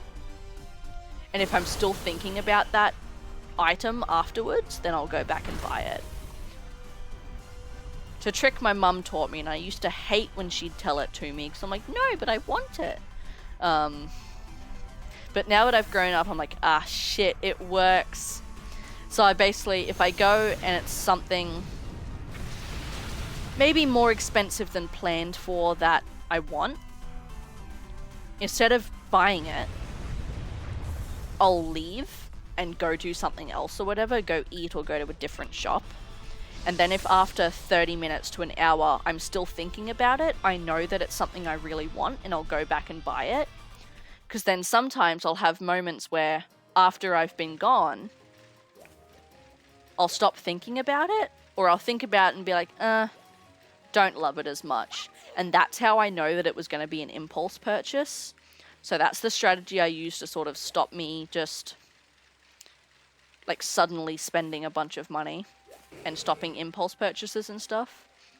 Yeah, I used to hate it. It's one of those things where your parents would tell you something and you'd hate it as a kid, but as you grow up, you're like, ah, that's actually very smart. Like drinking water.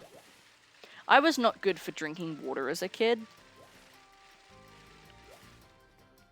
Hello, Zoroa. But now that I'm older, I drink so much water. The secret turned out to just be finding the right vessel. I'm a big fan of the water bottles with the collapsible straws. So that's what I drink out of. I've got like 4 of them, and I constantly have them filled up and in the fridge so that they're cold. Oh, no, I don't have any watts. Shit. I've got to go watt farming.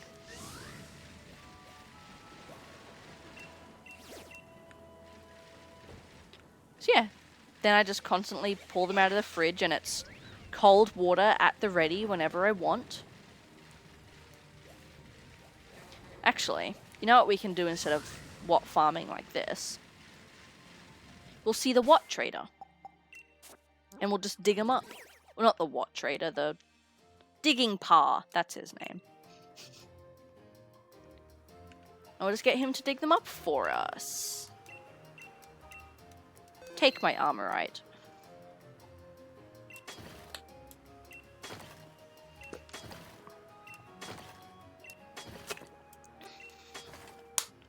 Not really. I never got into Zelda, honestly. I really enjoy people watching it. But I really enjoy watching people play it. Oh my god, another mushroom. Yes. But I could never get into it myself, unfortunately. I tried, but I'm not smart enough. The puzzles and dungeons are really hard for me personally. So yeah, I just watch. From what I've heard though, to be fair, the game I picked wasn't really the greatest one to start off with. I played A Link Between Worlds on the 3DS. And I got to the first dungeon. And I had a walkthrough by me. And I still could not work out how to get through the dungeon. So I decided it wasn't for me. Which, from what I've heard, that game is just quite confusing. And everyone, when Breath of the Wild was popular, everyone was like, well, try that, you know? Like, it's a lot different to other Zelda games, and it got a lot of new people into the franchise that didn't like the others. But my problem with Breath of the Wild is that it's open world. And we all know how I feel about open world games. Hi, Loon. Welcome. So the thought of not only a difficult Zelda game, but an open world one at that was not appealing for me. I know, I always get so much slack when I say I don't like those sort of games. It's like, I've never played Horizon, I've never played fucking Breath of the Wild, anything like that.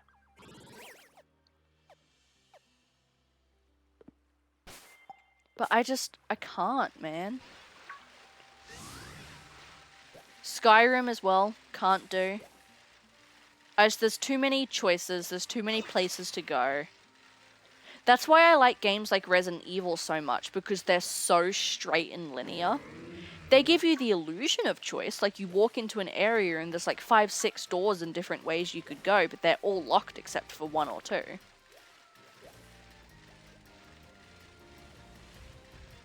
And yeah, they're very linear, like you know exactly what you have to do and where you have to go. Oh my god, it's another mushroom we found! Hell yeah. So yeah, you might come across an item sometimes that you don't know what it's for, but it's probably not going to be any longer than 20 minutes before you work out what you need that item for. It's nice. I love open worlds, puzzles, etc. I can totally understand the appeal. My brain just needs direction. That's all it is. I need direction. And I need a very explicit goal. Games like Skyrim especially were terrible. It's like, sure, you've got your main story goal and you could just go do that. But if it's giving you like 30 side quests, of course I'm going to want to go do them. And then I just get lost. Yeah, Pokemon Scarlet and Violet are the exception to my open world rule. But in the grand scheme of things, A, they're a fairly small open world, and B, it's Pokemon. I'll do anything for Pokemon. This franchise has my soul. Alright! We can make soups now.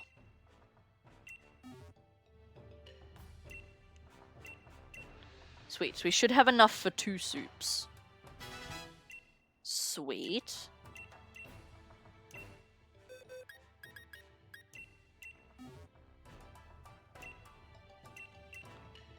Hell yeah! Alright, so that just leaves Cinderace. Whoops. Cross them off. Hell yeah. Sweet. Alright, so we just need to find 3 more mushrooms. Which I don't know if we will be able to do today, but we will try our hardest. Let's buy all of these. I'm surprised there were some in the caves, actually. I never find them in the caves. We'll go back to the forest.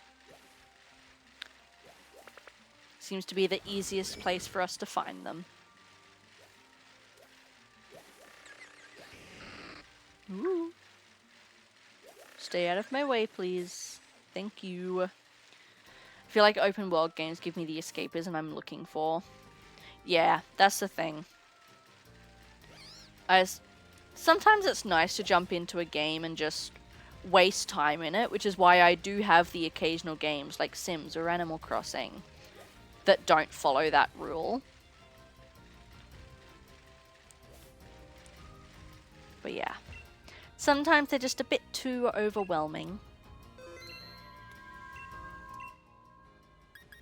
And it's just too many things. Too many things to think about.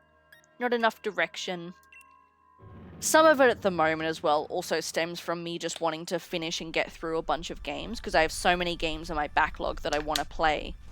But there's new games coming out that I want to play as well. So part of it's just the quicker I can get through games on my backlog, the more games I actually get to play. But yeah. I've never been an open world person. Genuinely, Pokemon Scarlet was the first one that I ever actually properly played and got into. And even then, you guys remember just how confused I was trying to navigate that thing for a while.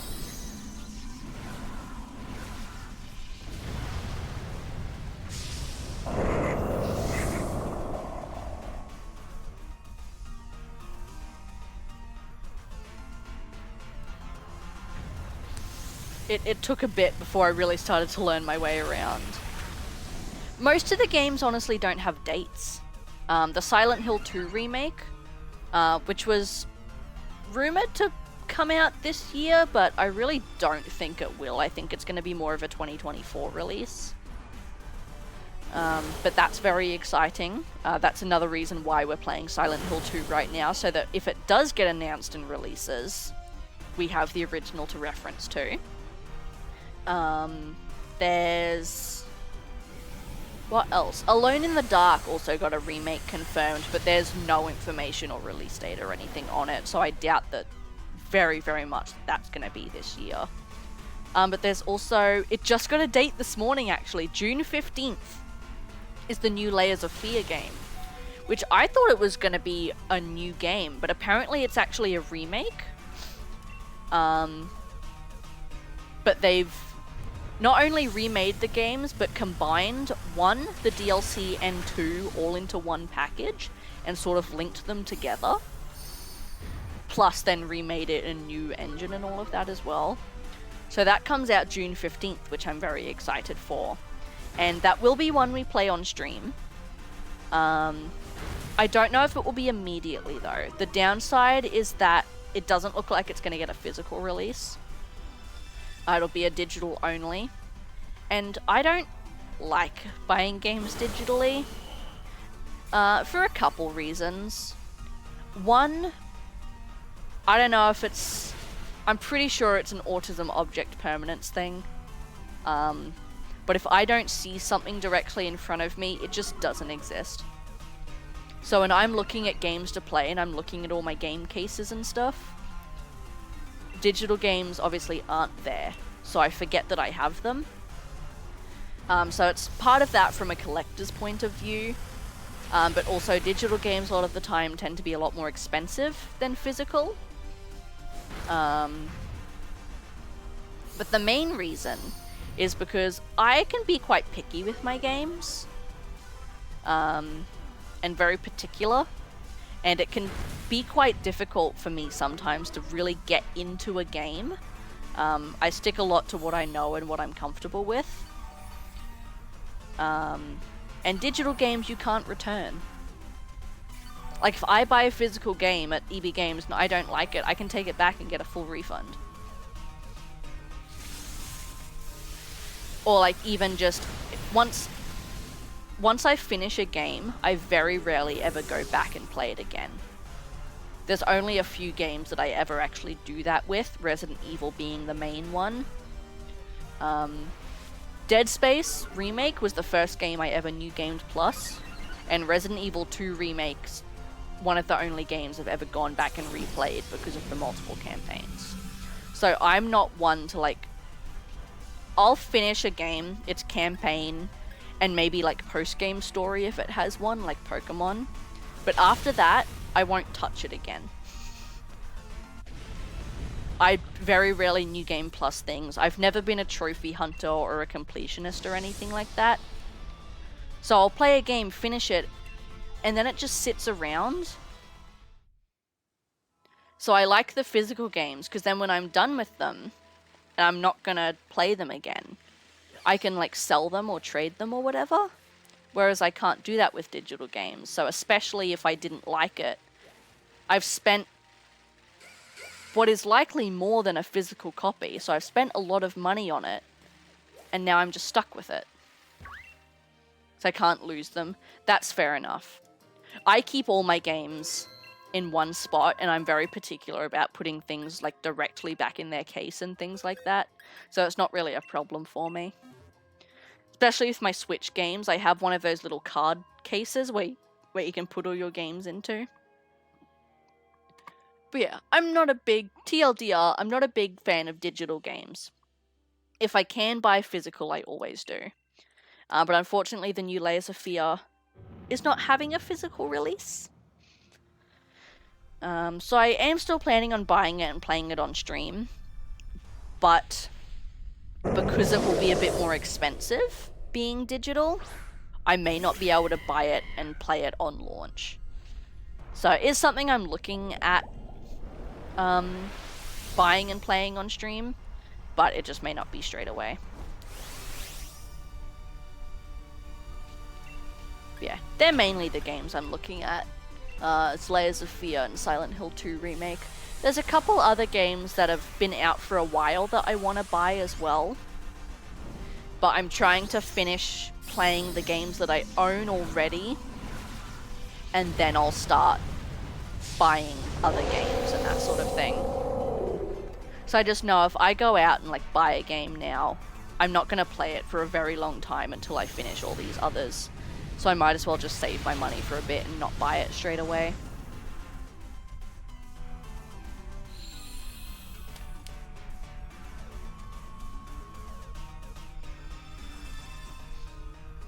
So yeah, I'm playing the games that are on my list already, or that I own already, playing and finishing them.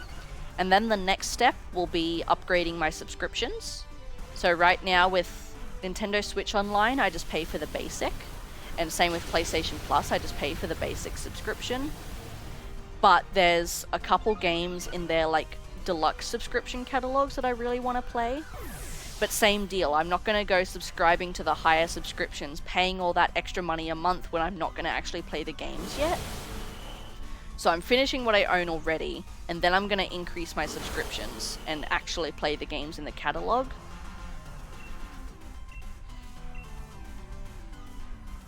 Because Nintendo Switch Online has the Nintendo 64 subscription. So there's Kirby 64 I want to play, but there's also the original Pokemon Snap and Pokemon Stadium that I really want to play and stream.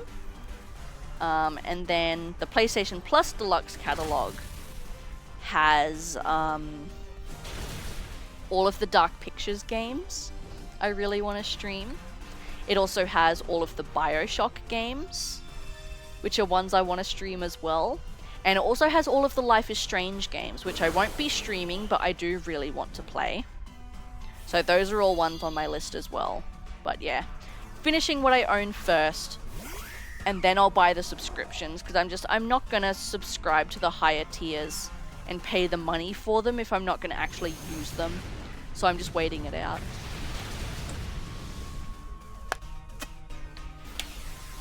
Yes, the 64 games are, what I want it for, especially now that they've added Pokemon Stadium. Sweet. Once we finish this Dynamax battle, I'm gonna take a break and just go to the bathroom and get more water. So I really have to pee, I'm not gonna lie, I'm like pee dancing under the camera right now. I've never played BioShock, no. So yeah, the Dark Pictures games and the BioShock series are ones I've never played. And I really, really want to. I know the Dark Pictures especially you guys are gonna love watching. Thank you.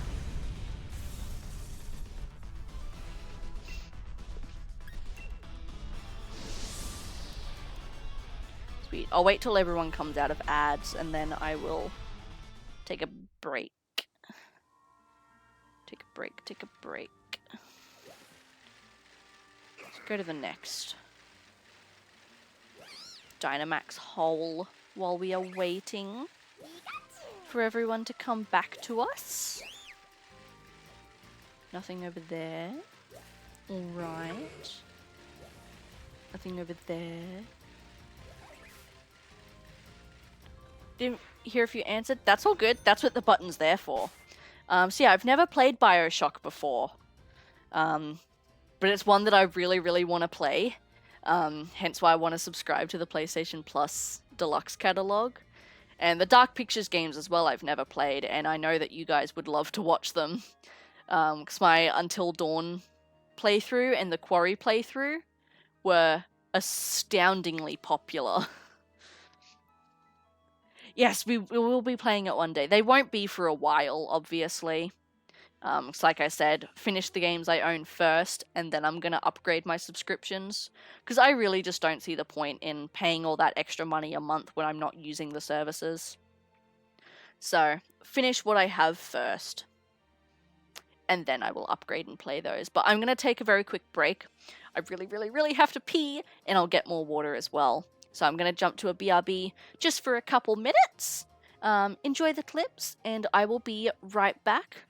This is your chance. Go grab a drink, stretch, anything like that. I'll be back. Oh my lord.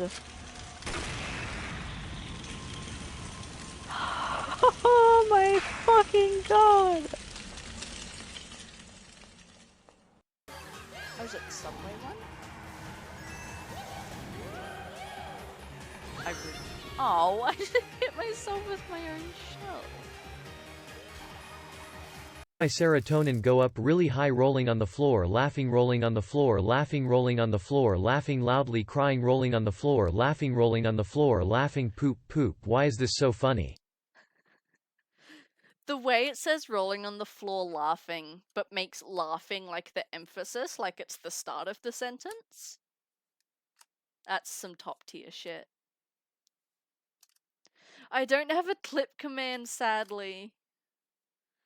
Because I'm... Mm-mm-mm. Nope. No, no, no. I'm not home. I'm not home. No one's here. Ah, no. No, I've gone to the shops. We were out of milk. I have... Nope. No one here. Ah. Oh my god.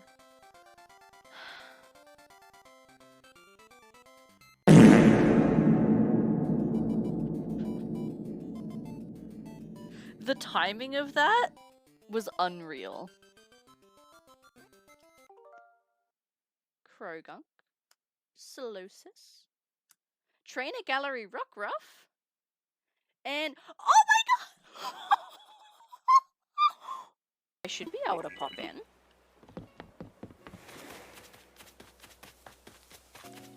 Who's next?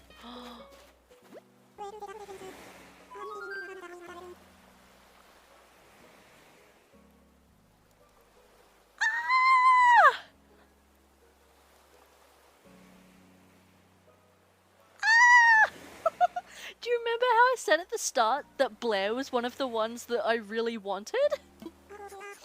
Those are some very tall ice spikes. Damn.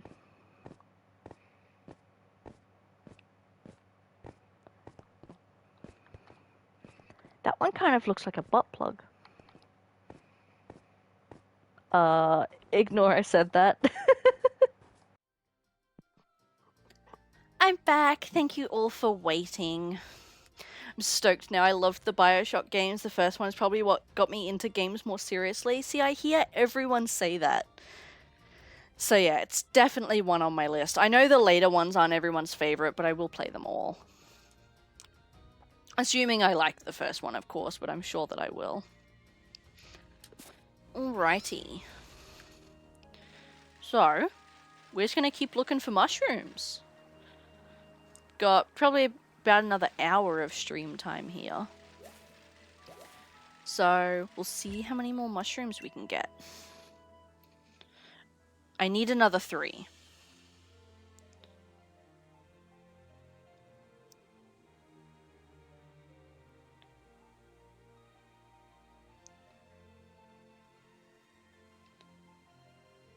Yes, I would like to save. I'm probably getting low on wishing pieces too.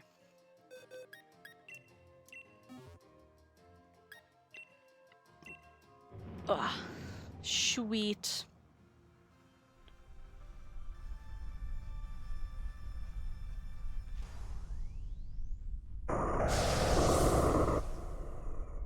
Hell yeah.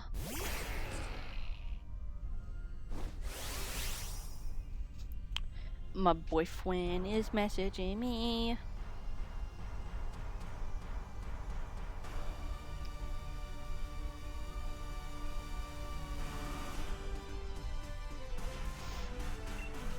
Cool.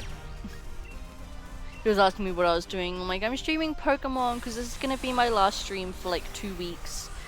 He's like, stream while you're away, do it, do mobile games. I'm like, no, I want to spend time with you on the trip. But I'm for sure going to be taking a shit ton of photos. I'm probably going to film some TikToks while I'm there. So, there'll be no streams, but you'll still be hearing from me, still be seeing me. I'll still be in the Discord, of course. I won't be as active as usual, because obviously I'll be out doing things during the day. But I am going to go... I'm going to go influencer mode. I can't lie. Take a bunch of photos. Everything I eat is going to be documented. I'm probably gonna... I want to do TikToks and stuff for like Australian trying Taco Bell for the first time, or like Australian going to a 7-Eleven and those sort of things. So I'll be making TikToks still.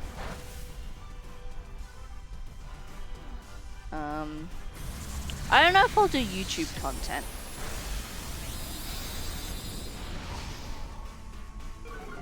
Maybe that'll be something I'll ask, actually, if you guys would want, like, a... kind of like a vlog style of the trip? I don't know. I'll definitely take photos and videos of the places we go though, like the aquarium, the museum. I'm gonna take so many photos, oh my god. And yeah, all the food places and stuff. Maybe like a haul video of the things that I buy while I'm gone, I'm not sure. I might ask in the Discord actually if that would be a thing, if you guys want to see like a vlog for YouTube or like a haul when I get back or something like that.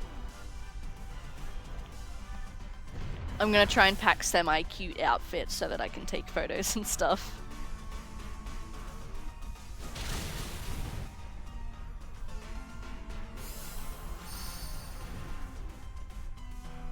Sweet.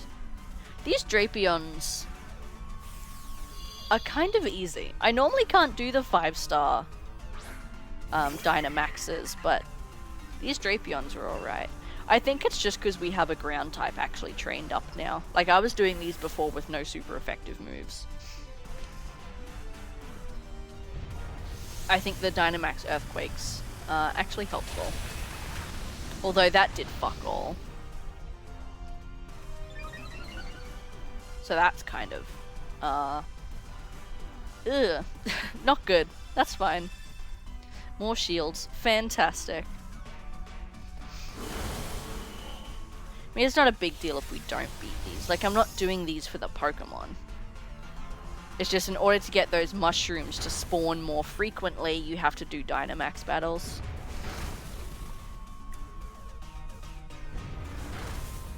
Oh, goodbye, Eevee. Sleep well. My toe is itchy. I cut my toenails the other night, and I accidentally cut one of them crooked, and now it's really itchy. TMI, but I did mention earlier I wanted to get rid of the filter. Oh shit, you're back, I'm making a TikTok. That's okay.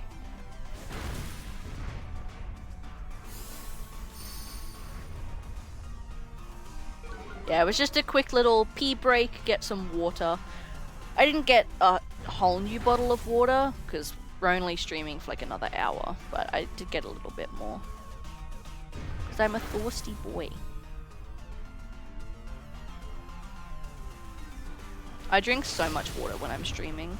Just because I talk so much more now, it actually kind of irritates my throat sometimes.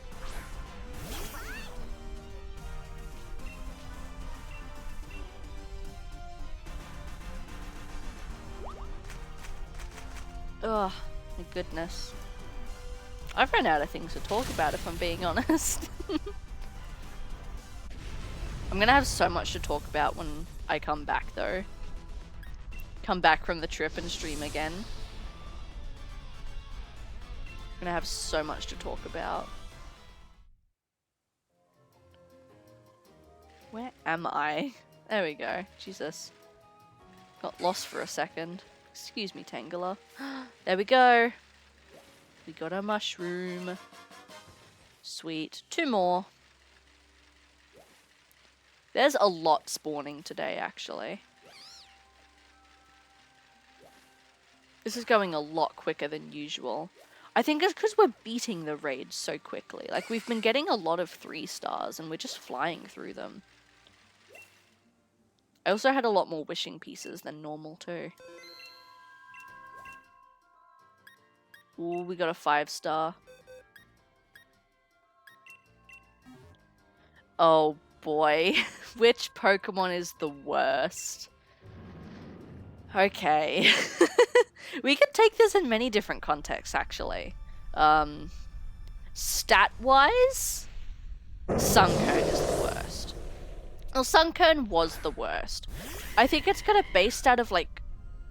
It's like 150 or something abysmal. Sunkern base stats. Oh my god, I wrote states, not stats.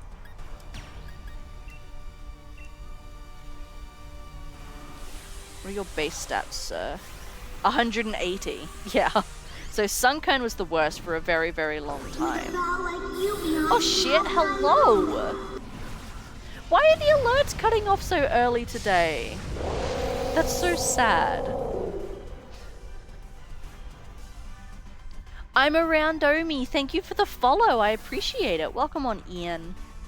I apologize that my alerts are cutting off real quick today. But yeah, Sunkern's the worst. Or was the worst for a while until Wishy-Washy came around. And then non-school form Wishy-Washy sort of took the bait. But my least favorite Pokemon, and the worst in my opinion, is Bruxish. Which, Google Bruxish, Bruxish. It used to be Mr. Mime for very obvious reasons, because Mr. Mime's creepy as shit. But Bruxish, when Sun and Moon... Was it Sun and Moon? Or Sword and Shield? No, it was Sun and Moon. Oh shit! Panda! Hi! Hopefully this alert doesn't cut off so we get the cool music. Oh my god. Let me close my window. There we go. Yay, the alert didn't cut off. Panda, thank you for the raid. How are you? How is your stream? If we still have a mod in chat, can we... Thank you, Jay. Get a shout out for Panda. I'm sorry. I'm sorry. Chatbot's slow today as well. My goodness. Welcome, Ian. Welcome, Ian. Oh my gosh, now it says that I'm a raider as well. Ah! I legitimately pressed the grab button and oh my... God, I haven't played Fall Guys in a hot minute either. My goodness. Oh, I'm so sad. That's been a little bit. I could have had. I love that outfit though, that's really cute. Oh, did you not grab the crown? I did that as well, actually. The first time I ever You won. saw that on stream. I reached screwed the crown, that up so badly by not but grabbing. I didn't know you had to press grab. So I lost it. Like, he died, right? Oh, my dear sweet lads. Yeah, no, I did the same thing. I thought you just had to touch it. It was very disappointing. But for anyone coming in with the raid who doesn't know me, hello, my name is Amity. We are a horror and Nintendo streamer from Australia here. We play a lot of horror games, but we also love our Nintendo games like Pokemon and Kirby. And we also open Pokemon cards occasionally as well, so if any of that sounds interesting, feel free to stick around. We are playing some Pokemon Sword today, doing some grinding for max mushrooms. All I ask is that if you would like to hang out, please do refresh the page so that we can make sure that your view is counted and that you are a part of it here. But if you have to go de-stream and do anything, feel free to. And I'm around as well. I did not miss your message earlier. I am sorry. My favorite Pokemon is Umbreon. It is Umbreon. Honestly, couldn't exactly tell you why. There's no sentimental reasons. I just think it's really fucking beautiful. Especially its shiny. Is so pretty. Most of our emotes are Umbreon emotes. And obviously we've got the Umbreon theme, my profile picture, our BRB screens, starting screens, all of that. Are Umbreon themed, my panels, everything. I just think it's really pretty and majestic and graceful. Every time I see it in the anime, I get a little giddy about it. Solid second place though is Gengar. Gengar was my favorite Pokemon for a very long time. But because he was a trade evolution and I never had access to trades.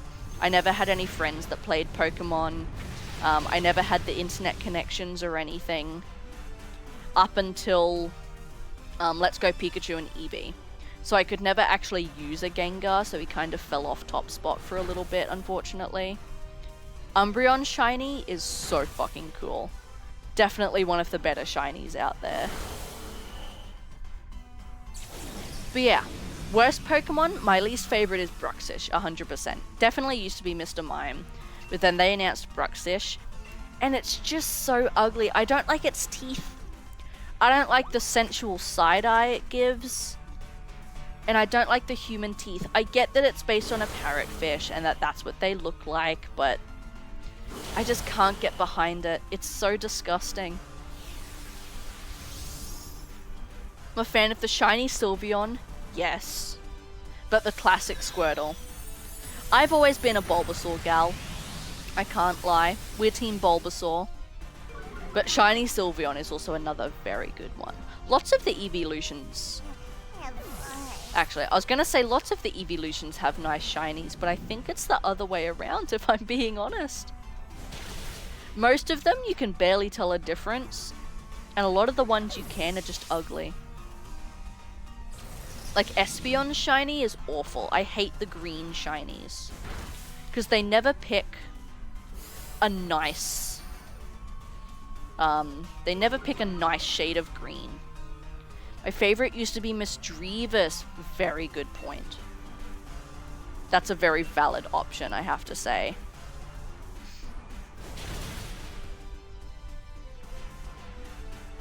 Exactly. Flareon, Leafeon, Glaceon. You just can't even tell the difference.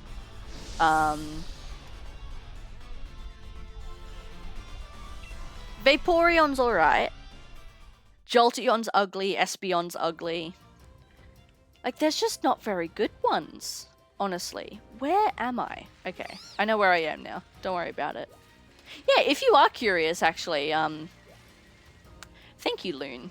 I have recently been doing, over on my YouTube channel, tier lists for all of the Pokemon starters. So we did one video with the base evolutions, one video with the middle evolutions, and then, not this Sunday, but the next Sunday, so the last Sunday of this month, the final stage starter evolutions ranking will be going up. That one is filmed and edited and ready to go. So definitely, I've always been a Bulbasaur gal. I always used to think that I was a fire starter picker. But since doing the rankings and everything, I've worked out I actually tend to pick the water types more often than not. Baby Meganium! I think Meganium went in the middle. I really like Meganium's design, but my argument was that it was just a bit of a basic design. Which, unfortunately, is nothing against Meganium. It's just a shame that, those, like, earlier generations of Pokemon games, their designs are just a little bit bland and basic. Which, again, it was, like, the first 2 games, so it's completely understandable as to why. But comparing them to some of the later Pokemon does bring them down a bit, sadly. Gmax and Megas did not count, no. They were completely just off of that one Pokemon's design, so none of the other evolutions for their line affected the decision, nor did Megas and Gmaxes. I'm actually planning on doing a separate tier list ranking video for the Mega forms, and for the Gmax forms as well. I know the final evolution starter ranking that's going up next had the Hisuian forms in it, of Samurott, Decidueye, and Typhlosion. But yeah, no, I'm planning on doing separate videos for the Megas and Gmaxes. Let me actually make sure I had them in my list. So I have a little list of all of my ideas. Ranking Gmax forms. Nice. So yeah, what day is it going up? So it'll be the 28th of May that the final evolution starter rank goes up. I was gonna do it all in one, but I figured it would be better if I split them up into 3 parts. Because some starters, like, I may like their base form, but not their final evolution form, and so that would bring them down more than they deserve. So I figured if I split them up into evolution stages, it would be a bit more fair on them and a bit more unbiased, and I could just focus on, like, its design in that particular instance. Yeah, Greninja got rated as... it was the world's most popular Pokemon for a year there. Japan did, like, a vote or whatever, and Greninja won. But I think that was back, like, when Sun and Moon had come out. So Greninja was still quite new. I'd be curious to see if they redid that vote, who the world's favorite Pokemon would be now.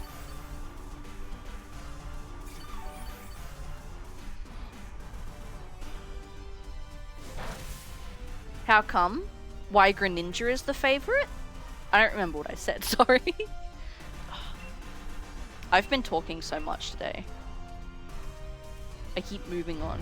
I don't know why people voted Greninja as the favorite, honestly. It was kind of interesting. I was fully expecting Charizard to win a vote like that. World's favorite Pokemon.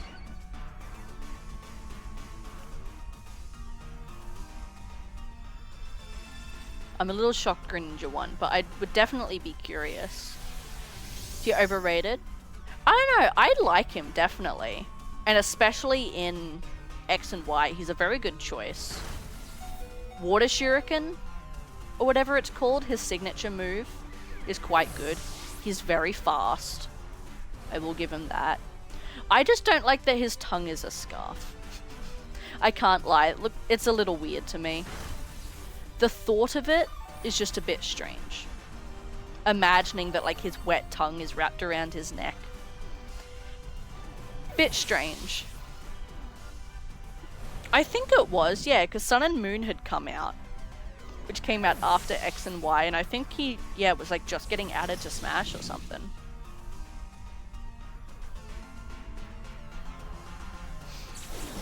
Oh, I don't think we're gonna win this.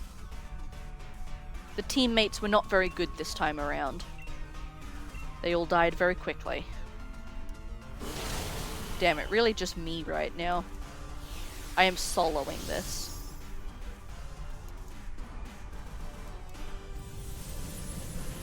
If we get one more feint, we're out.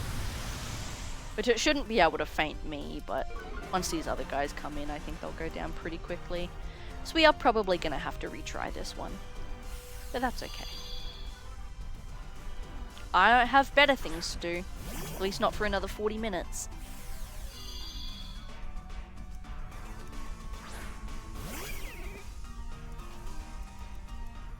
Sweet. I love Weavile. It just can't take a hit to save its life. Usually doesn't need to take a hit, that's the issue, but these Dynamax battles where they get to move like 2 or 3 times.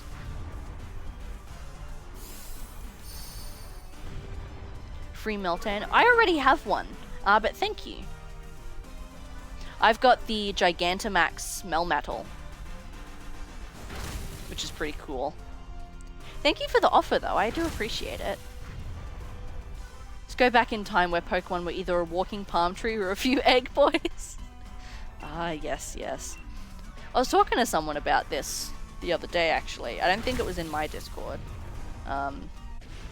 Yeah, someone was like, how come Execute evolves into, like, Executor? Like, how did eggs become a tree? Which, absolutely fair enough. I definitely see that argument. But technically, they're not supposed to be eggs. They're supposed to be seeds. So that makes sense. They just don't look like seeds. And someone brought up Remoraid to Octillery, which again, fish to octopus, design-wise doesn't make sense. Conceptually, it's supposed to be Remoraid's based on a gun, and Octillery is based on a cannon. Hence how they evolve, because like gun to cannon, just better artillery in general. But yeah, design-wise, it doesn't make a lot of sense. But you can't exactly make a Pokemon that looks like a gun. These games are rated G. Leave Vanillite alone, not the ice cream slander. Literal pile of garbage. Hey. Hey. See, this is my argument. First of all, Baked Apple Pie Dragon, Appleton is best boy. Appleton is adorable, and I will not take this slander for him. I know, I mean, take it from me especially, like, Kanto is my second favorite Pokemon region. Leaf Green is my second favorite Pokemon game. So I do not hate on the original games at all. But if we're gonna talk about how Trubbish is just a pile of trash, we have to talk about how Pidgey is just a bird. Or how Voltorb is just a Pokeball. You can't bring up Vanillite. Or you can't bring up Trubbish without bringing up Muck. You know? You can't bring up Vanillite without saying that Geodude is just a rock with arms. When you really get down to the nitty-gritty, Pokemon designs are not very creative. When the anime pulled a gun on Ash, that episode's banned in Australia, actually. I think it got banned in most places, but I know for a fact it's banned in Australia. Because there was the episode as well where James had boobs. It was like a swimsuit contest, and James had inflatable boobs on his chest. Sentient slime seems more realistic than a livage garbage pile, though. That's fair.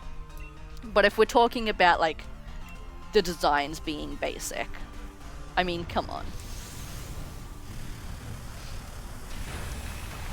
I do definitely see the argument, but I feel like part of it just comes from them having to get more creative. So the designs are going to be a bit more outlandish. But you do have to admit that Gen 1 and 2 designs were quite basic. Most of them were just animals. We don't talk about that episode. Yeah, they were weird.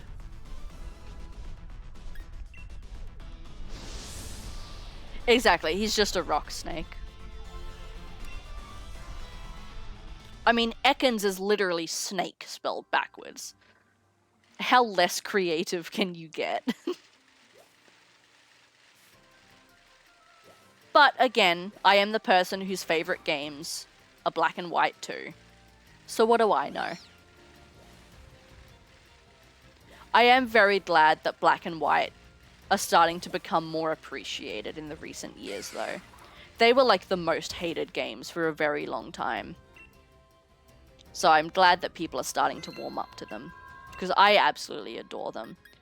Aside from the nostalgia of White 2 just being my first game, in my personal opinion, Black and White are different. They weren't as great, but specifically the sequels, in my opinion, have like the best soundtrack of any Pokemon game. The evil team is actually scary and intimidating. And the story is fantastic. Not to mention Black and White just have my favorite sprite work of any Pokemon games ever. So overall, I'm obsessed with them. Exactly, there's only so many ideas in the world. They're gonna get boring and they're gonna get repetitive eventually. I hated the teapot one until I learned it's a folklore thing. Yeah, and I mean, a lot of them have some sort of story behind them as well, which you really can't fault that. You've got to take a certain aspect of creative liberty before it just becomes appropriation.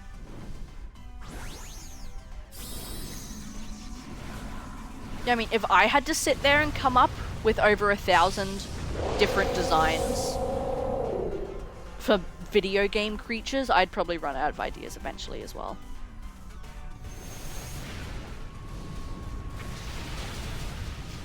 I like Klefki though, because its Pokedex entry states that when it feels threatened or comes up against an enemy, it just jiggles itself to make a like key rattling noise, and that's its defense.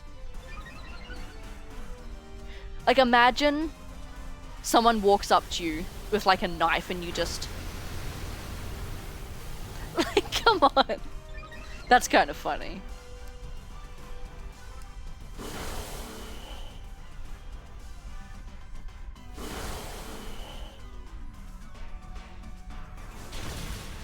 Ugh. I'm getting the afternoon sleepies. I've been sleeping very well lately, but on the downside, I've actually been sleeping in, which is unlike me. Excuse me. Normally, even on my days off, I wake up at like 7:30, which is the time I'd normally wake up for work. Even at the latest, 8 o'clock. Like, I never sleep in past 8. But the last couple days, granted I've been having somewhat later nights. I went to sleep at 10 last night, which, ooh, later than usual. But I've just been having such deep sleeps. The other day I woke up at 9:30. I have not slept in past 9 since last year. So absolutely wild. And then today I woke up at, I think it was 8:30. Which, yeah, very strange. I barely remember any of the names because I played the last 2 in French. Why did you play them in French? Something I didn't realize was a thing, but makes sense. Yeah, some names are really funky in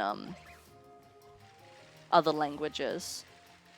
Some of them are super similar, but some of them are just so different. I'm gonna head to bed. You're all good. Have a great holiday and a great rest of your stream. Thank you for coming, Jay. I really appreciate it. I'll see you in the Discord. Don't miss me too much. Poor Mimikyu has the loneliest story. It only shows its true form to its closest friends, but it's that terrifying it kills them? Honestly. Mimikyu? Shit. So my controller's giving me issues today, and button inputs aren't registering. I have to sit there and like hit them like 5 times. I don't know why. It should be charged, so I'm thinking my controller's just dying.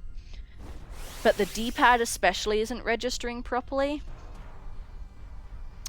And so I accidentally clicked the wrong Pokemon.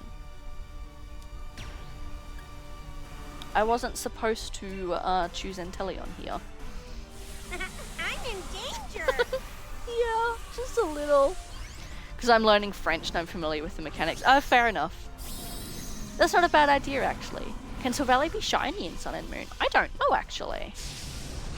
Oh, Jesus, I forgot I gigantamaxed this thing. Bloody hell.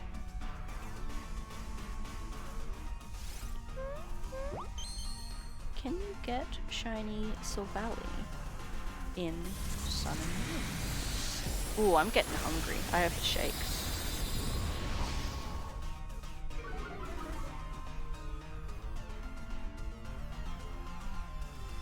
Ah, yes, you can. So cool. On the plus side, that means it's legit and not hacked. Well, probably. Oh yeah, Drifloon is horrifying. Just straight up kidnapping. Napping kids left and right. There's a lot of funny Pokedex entries, actually. There's, Gardevoir states that to protect its trainer, it can summon entire black holes, which is pretty badass.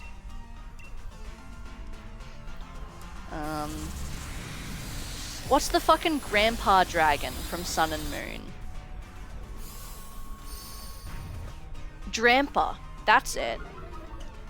They get very attached to the children they protect, and if someone bullies that child they protect, the Pokedex specifically says it will go to that child's house and burn its house down.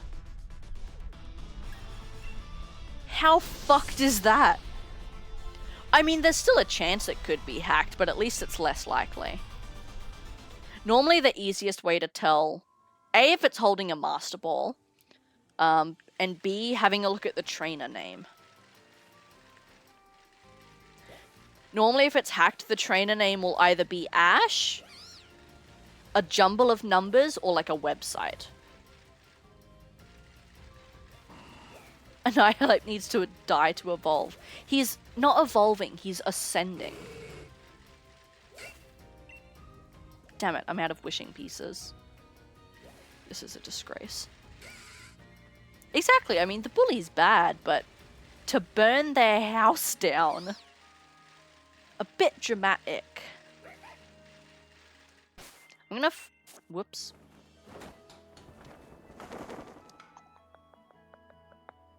I am clicking wrong buttons left and right.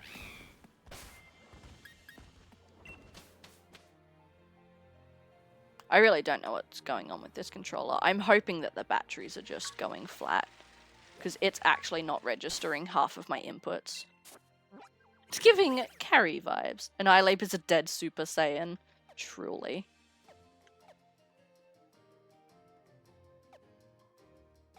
Oh, the joysticks are being weird too. I'm gonna have to put this controller on charge and hope that that's the problem. Sweet. I need more watts, sir. If you could please collect me some. Like...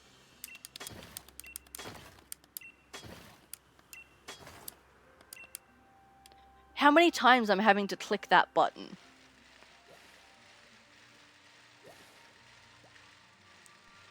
It's ridiculous. Right, nothing in this cave. I'm just gonna do a quick check of the caves, and then we'll go buy more wishing pieces and go back to the forest. And then I think this will be our last lap for the day.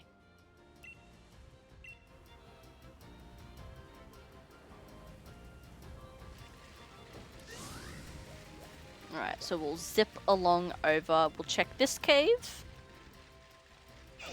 And then we'll buy more wishing pieces. That's a log. Oops.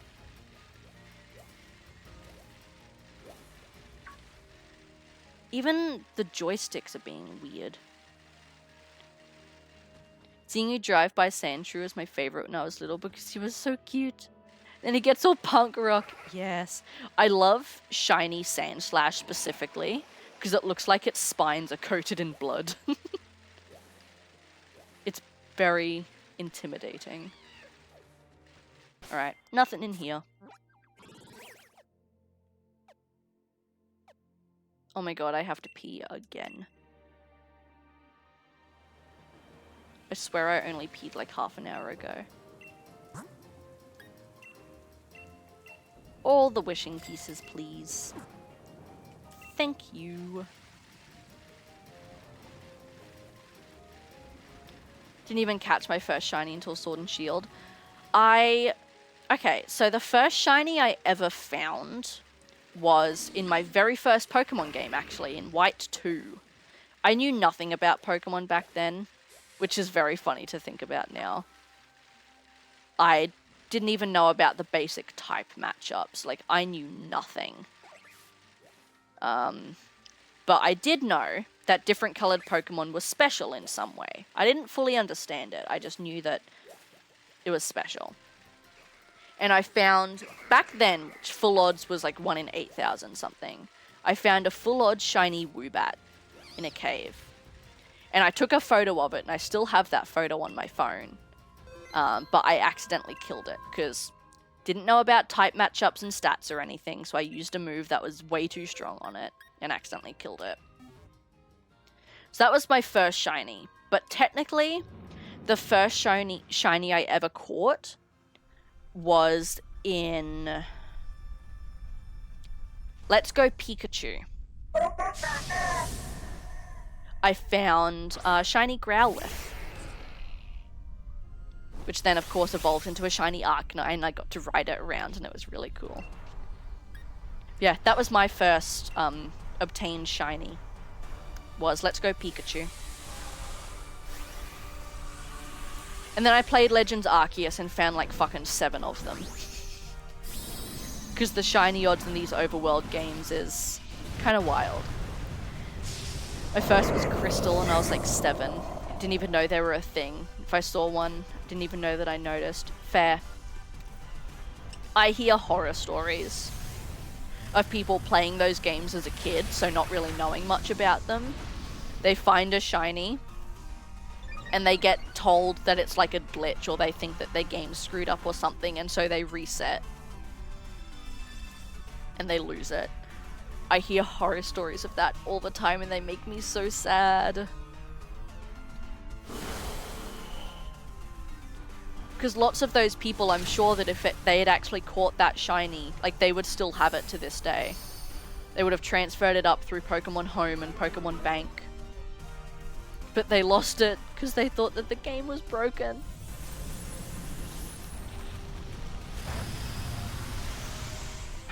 Excuse me. Oh my god. I never burp. My body, Like, burping is not a natural response for my body, but the second I get on stream, I am constantly burping. I don't know what it is.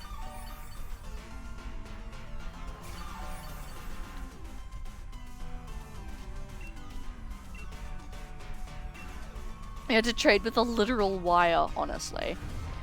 So that's why, genuinely, Let's Go Pikachu and Eevee were the first games I ever got to use the internet with. Because I never had friends that were into Pokemon, so I never had anyone to play with. I could never trade with anyone. Hence why I never got to use the trade evolutions and stuff like Gengar. Because I never had the opportunity. And also, because we weren't the most financially stable growing up, obviously. So by the time I'd get like a console and a Pokemon game, the Wi-Fi connections had already been shut down. So I never got to trade with people online or anything either. So it wasn't until Let's Go Pikachu and Eevee, and like I got my Switch and I could buy my own online subscription and everything, that I was actually able to access trade evolutions and that sort of thing. Which is why they were also the first games that I ever completed a Pokedex in. Because I used the GTS in Pokemon Home. I always buy both versions, but my main was Eevee. So I'll buy both versions of a game, and one of them will be my main. And that's the one that like I fully play through. So Eevee, for example, I did everything, all the post-game content. I completed the Pokedex in. Sword and Shield here. Sword was my main, which is the one we're playing now, where I complete the Pokedex, do all the post-game content, all the DLCs. I've captured every single legendary in the Crown Tundra. I'm doing this mushroom hunting so I can have every single Gigantamax form in the game. Like, they're my main ones. And then the secondary game, so in this example, Shield, I just play through the main story and all the post-game, but then I leave it there. So Eevee, I've completed the Pokedex in. I never did the Master Trainers because they were really hard. But that was my main one. And then Let's Go Pikachu, I just did the main story and that was it. Because if I tried to 100% every single Pokemon game, I would never get there. So I have one of the pair that I always like put the most effort in. And then the other one I just play through the main stuff.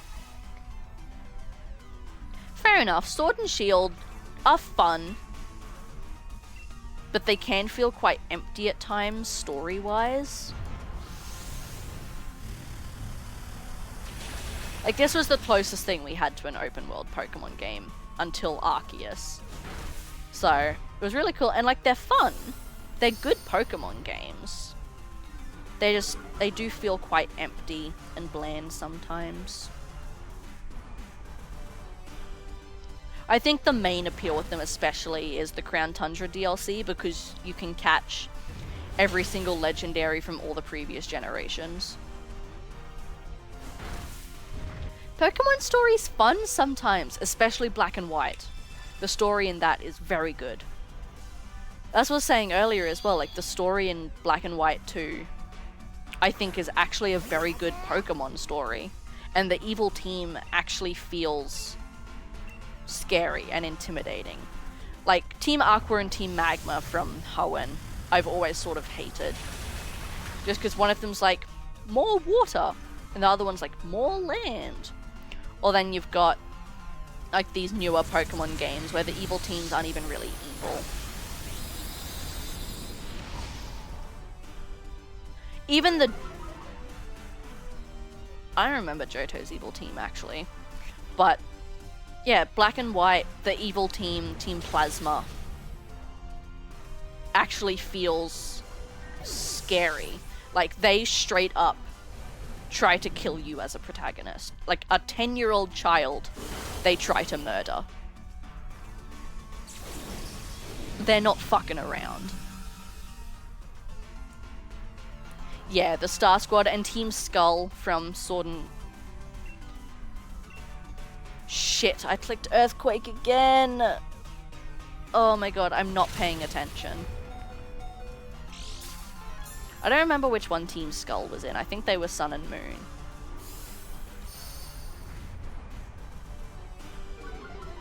No, it was Sword and Shield. Yeah, they were basically just a cheer squad.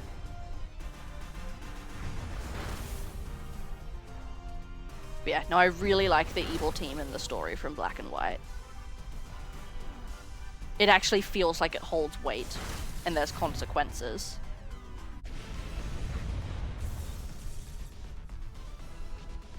Like, what other Pokemon game can you say where you, a child, have actively been hunted for murder?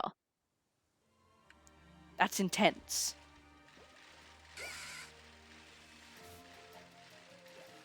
I think our mushroom luck has run out for the day.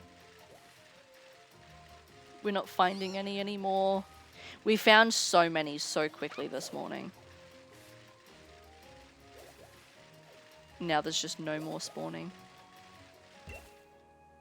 I'll use the last of my wishing pieces and then we will call it for the day. So we've got this battle and then 2 more. Alright, we'll grab Cinderace. We should be able to do this one, it's just a 4-star.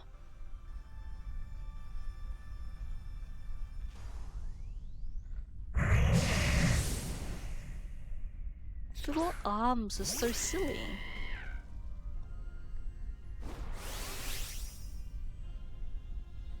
Sweet. Alrighty. A Selgor. You are going down.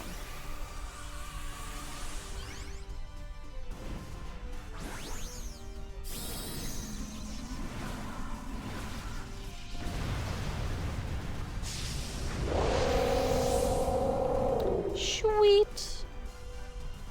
Alrighty. We're like twice the size of this poor thing. Bloody hell. This first hit is always so satisfying because it does such a giant chunk of health. Then they put their shields up and progress slows, but only 2 shields. Normally the 4-stars put up more. Interesting. Yeah, that first Dynamax hit is always so satisfying. It's like it'll get hit again here and probably put up more shields. Or it'll try and hit us. Which does fucking nothing. Cinderace is a bit OP for a fabulous soccer player. Look at him go. I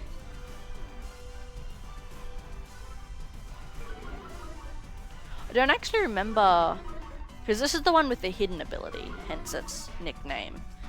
There was a distribution event where they released the 3 starters for this game with their hidden abilities. So that's the 3 I've got. Hence why I've been trying to get their Gigantamax forms.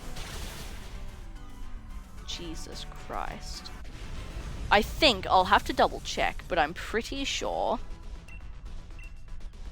that Cinderace's hidden ability is protein. I'll double check before I say anything further.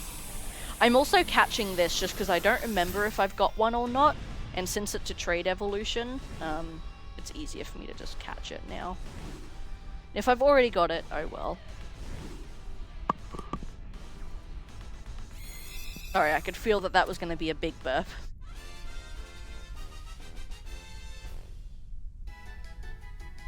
Sweet. No, to the box with you. Alright. Pokemon. Cinderace. Summary. Yeah, Libero. So, whatever move it uses, it changes the Pokemon's type to that move so that it gets the stab damage. It is a little bit OP, I won't lie.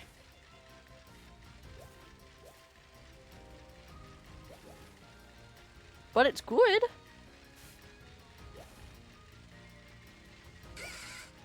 It's also the last Pokemon that I need a G-Max form for. which we need mushrooms for. We need 2 more.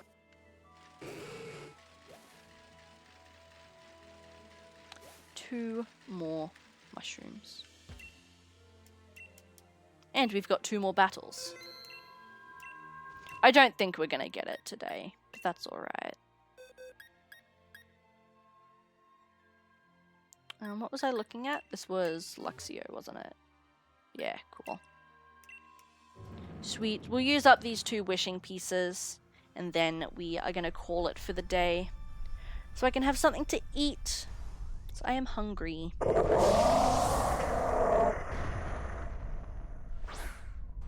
Something to eat to hold me off until dinner.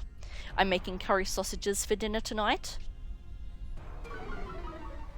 And then tomorrow I'm making beef stroganoff. It's gonna we be eating good this week. I'm very excited. We had takeout last night. We got Chinese. Very good. Very, very, very good. But gonna try and cook the rest of this week because I am broke. Just a little bit.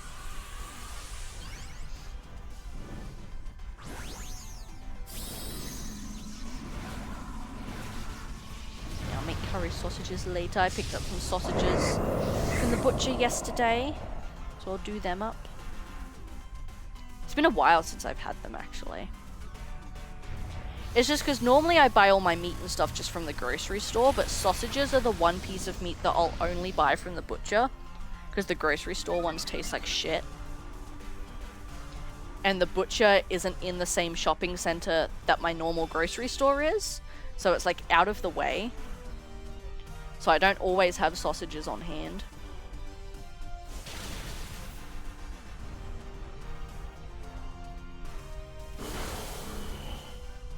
So it's not something I make all the time. But I did buy at the last grocery shop, actually, those Japanese curry cubes. I see people using them on TikTok all the time. And I've never actually tried them, so I bought them to try them because they were on special. So I'm going to cook them up at some point next month. See if I like them, and then we might be able to have curry a bit more often. Imagine being free and roaming your favorite terrains, and then a random 10-year-old throws balls at you. It doesn't want to use you, so it just keeps you in a box forever. I like to think that the PC boxes are like their own little world, you know? Like you're not just sitting in limbo for your entire life.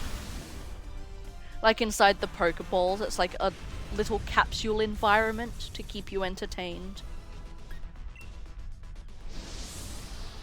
That's what I tell myself. Because then I feel better about it. Which, what is life if not just making yourself feel better about things?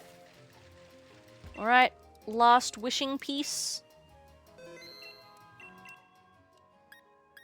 Water poison.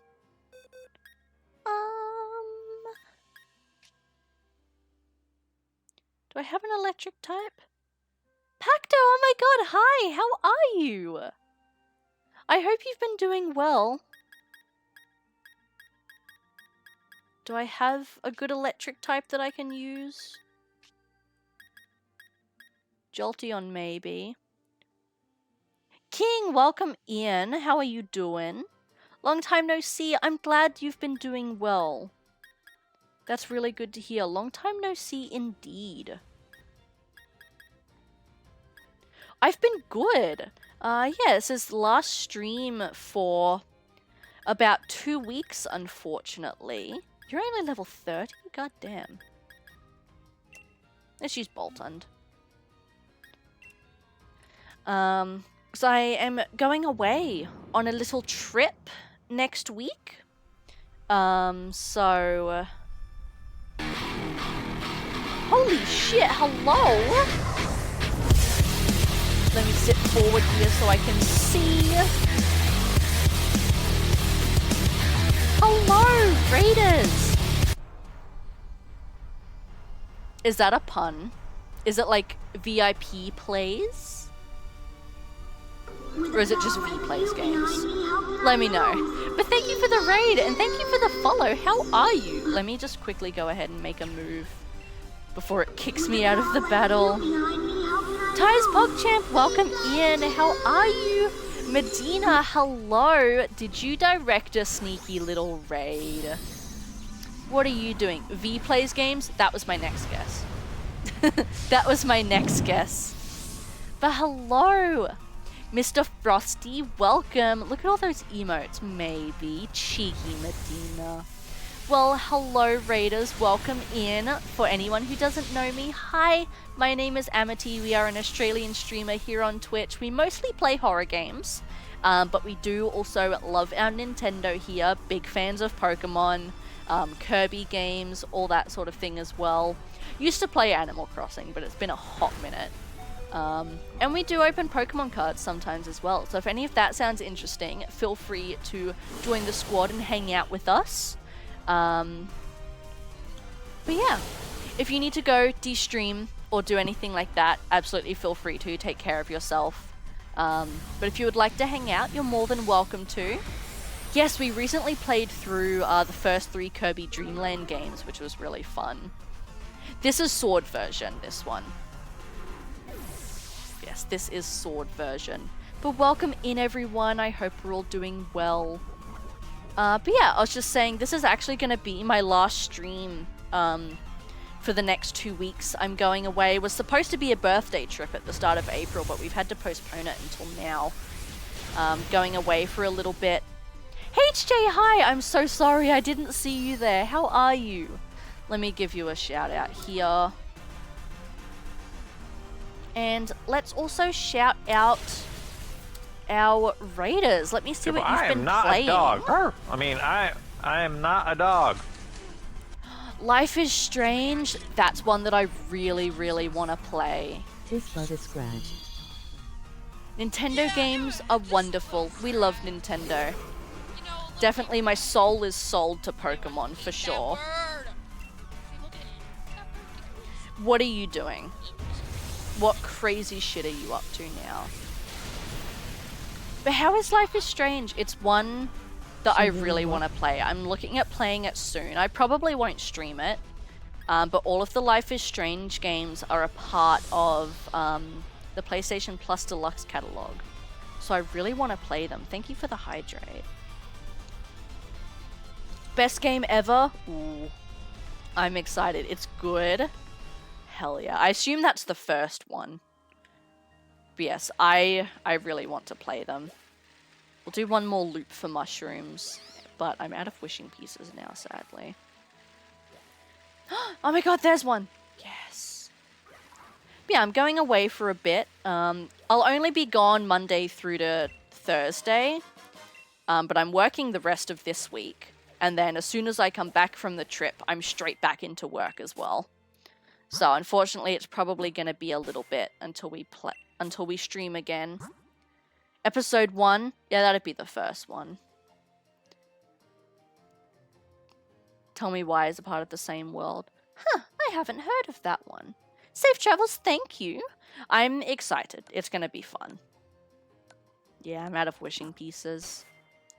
Practicing Dead Space so I can do a no damage, no death, plasma cutter only, no save, impossible difficulty. You are out of your fucking mind.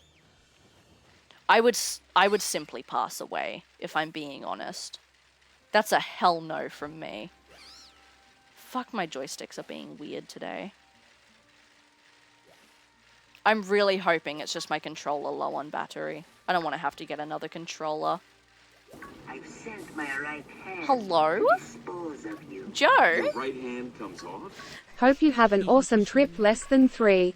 Your right hand comes off. Thank you for the 100 biddies. Oh my goodness. Let me give you a shout out as well. We got all the friends coming in at the end. I might have to stay on for a little bit longer. Oh, Joe, there's 6 people out. This is your crown. Nah. Thank you for the biddies. I'm practicing hard so I can get it down. That's going to be some hard practice. Oh my god. When Life is Strange 3, wasn't that what True Colors was? You got it! I'm pretty sure you got it. Did you? I was going to say, I know True Colors came out. I wasn't sure if that was... Oh my god, Oh yeah, that looks like an I'm a old ass winner. clip. I haven't seen you play Fall Guys in forever. But yeah, no, and then when we come back, I've got 1 day off, which I'm going to use to unpack, but then I'm straight back into work. So it won't be until about the 29th or the 30th that I actually get to stream again. That was your first stream? Oh my goodness. I'm excited. I will play Life is Strange one day. But yeah, like I said earlier, I'm playing through all of the games that I already own first, and then I'm gonna go subscribing to the special tiers of stuff. So like Nintendo Switch Online, I'm gonna get the Nintendo 64 thing, and then PlayStation, I'm gonna subscribe to the deluxe catalog so I can get all of these extra games that I want to play. Sorry. I just don't want to go subscribing to them now and paying the extra money because I'm not going to use them for a while. But we will do it eventually. I'll probably end up playing Life is Strange. We got the last mushroom we need! Oh, shit. But yeah, I probably won't play Life is Strange on stream just because I know it's quite dialogue heavy. And so I don't want my talking to get in the way of it. My partner finished True Colors while I watched her and she loved it. That's good. True Colors has been out for a little bit now, actually. And this actually feels quite fitting. I'm going to go to bed, but Life is Strange episodes about 2 to 3 hours each. Not because it wasn't fun. I was ready to plop down and sleep. Fair enough. Go to bed. Take care of yourself. Thank you so much for the raid and the follow. It is wonderful to meet you. Hopefully I can catch you again when I come back. I'm going to miss you guys. It's going to be so weird. 2021? Jesus Christ. Alright. But we're actually making our final soup, which means after today we're going to be done with Pokemon Sword as well. You're totally fine. Thank you for bringing everyone over and trusting me with your people. It does mean a lot.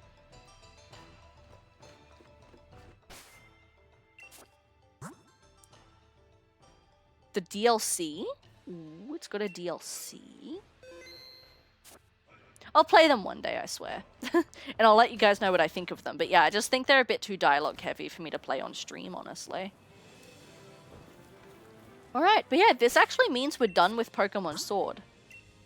So this is probably a good spot for us to hop off anyway. But yeah. Don't worry though, Pokemon's not going anywhere. I still have yet to finish Legends Arceus. I've got a full living dex and I'm working on a level 10 dex. I'm not going for perfect level 10. I'm just going for level 10. But that's something I still have to finish. So when we do our Pokemon Fridays again, we'll be doing Legends Arceus instead. I'm excited to get back into that game. So yeah, Pokemon's not going anywhere. Don't worry. Thank you for the hug. But yeah. I think we're probably gonna close it on up for today. I need to have lunch and I've got to get off soon anyway. But yeah, I'm gonna miss you guys. Thank you all for coming in and saying goodbye. Like I said earlier, I don't know when I'll be back to streaming, but we do have the Discord server if anyone is curious. Once I know when I'll be back to streaming and can get a schedule up and running again, it will be posted on there. So you can keep an eye out for that, as well as I'm going to be taking a lot of photos and stuff on my trip. Oh no, ads. Cool. We'll come back to this. We will come back to this discussion in a moment.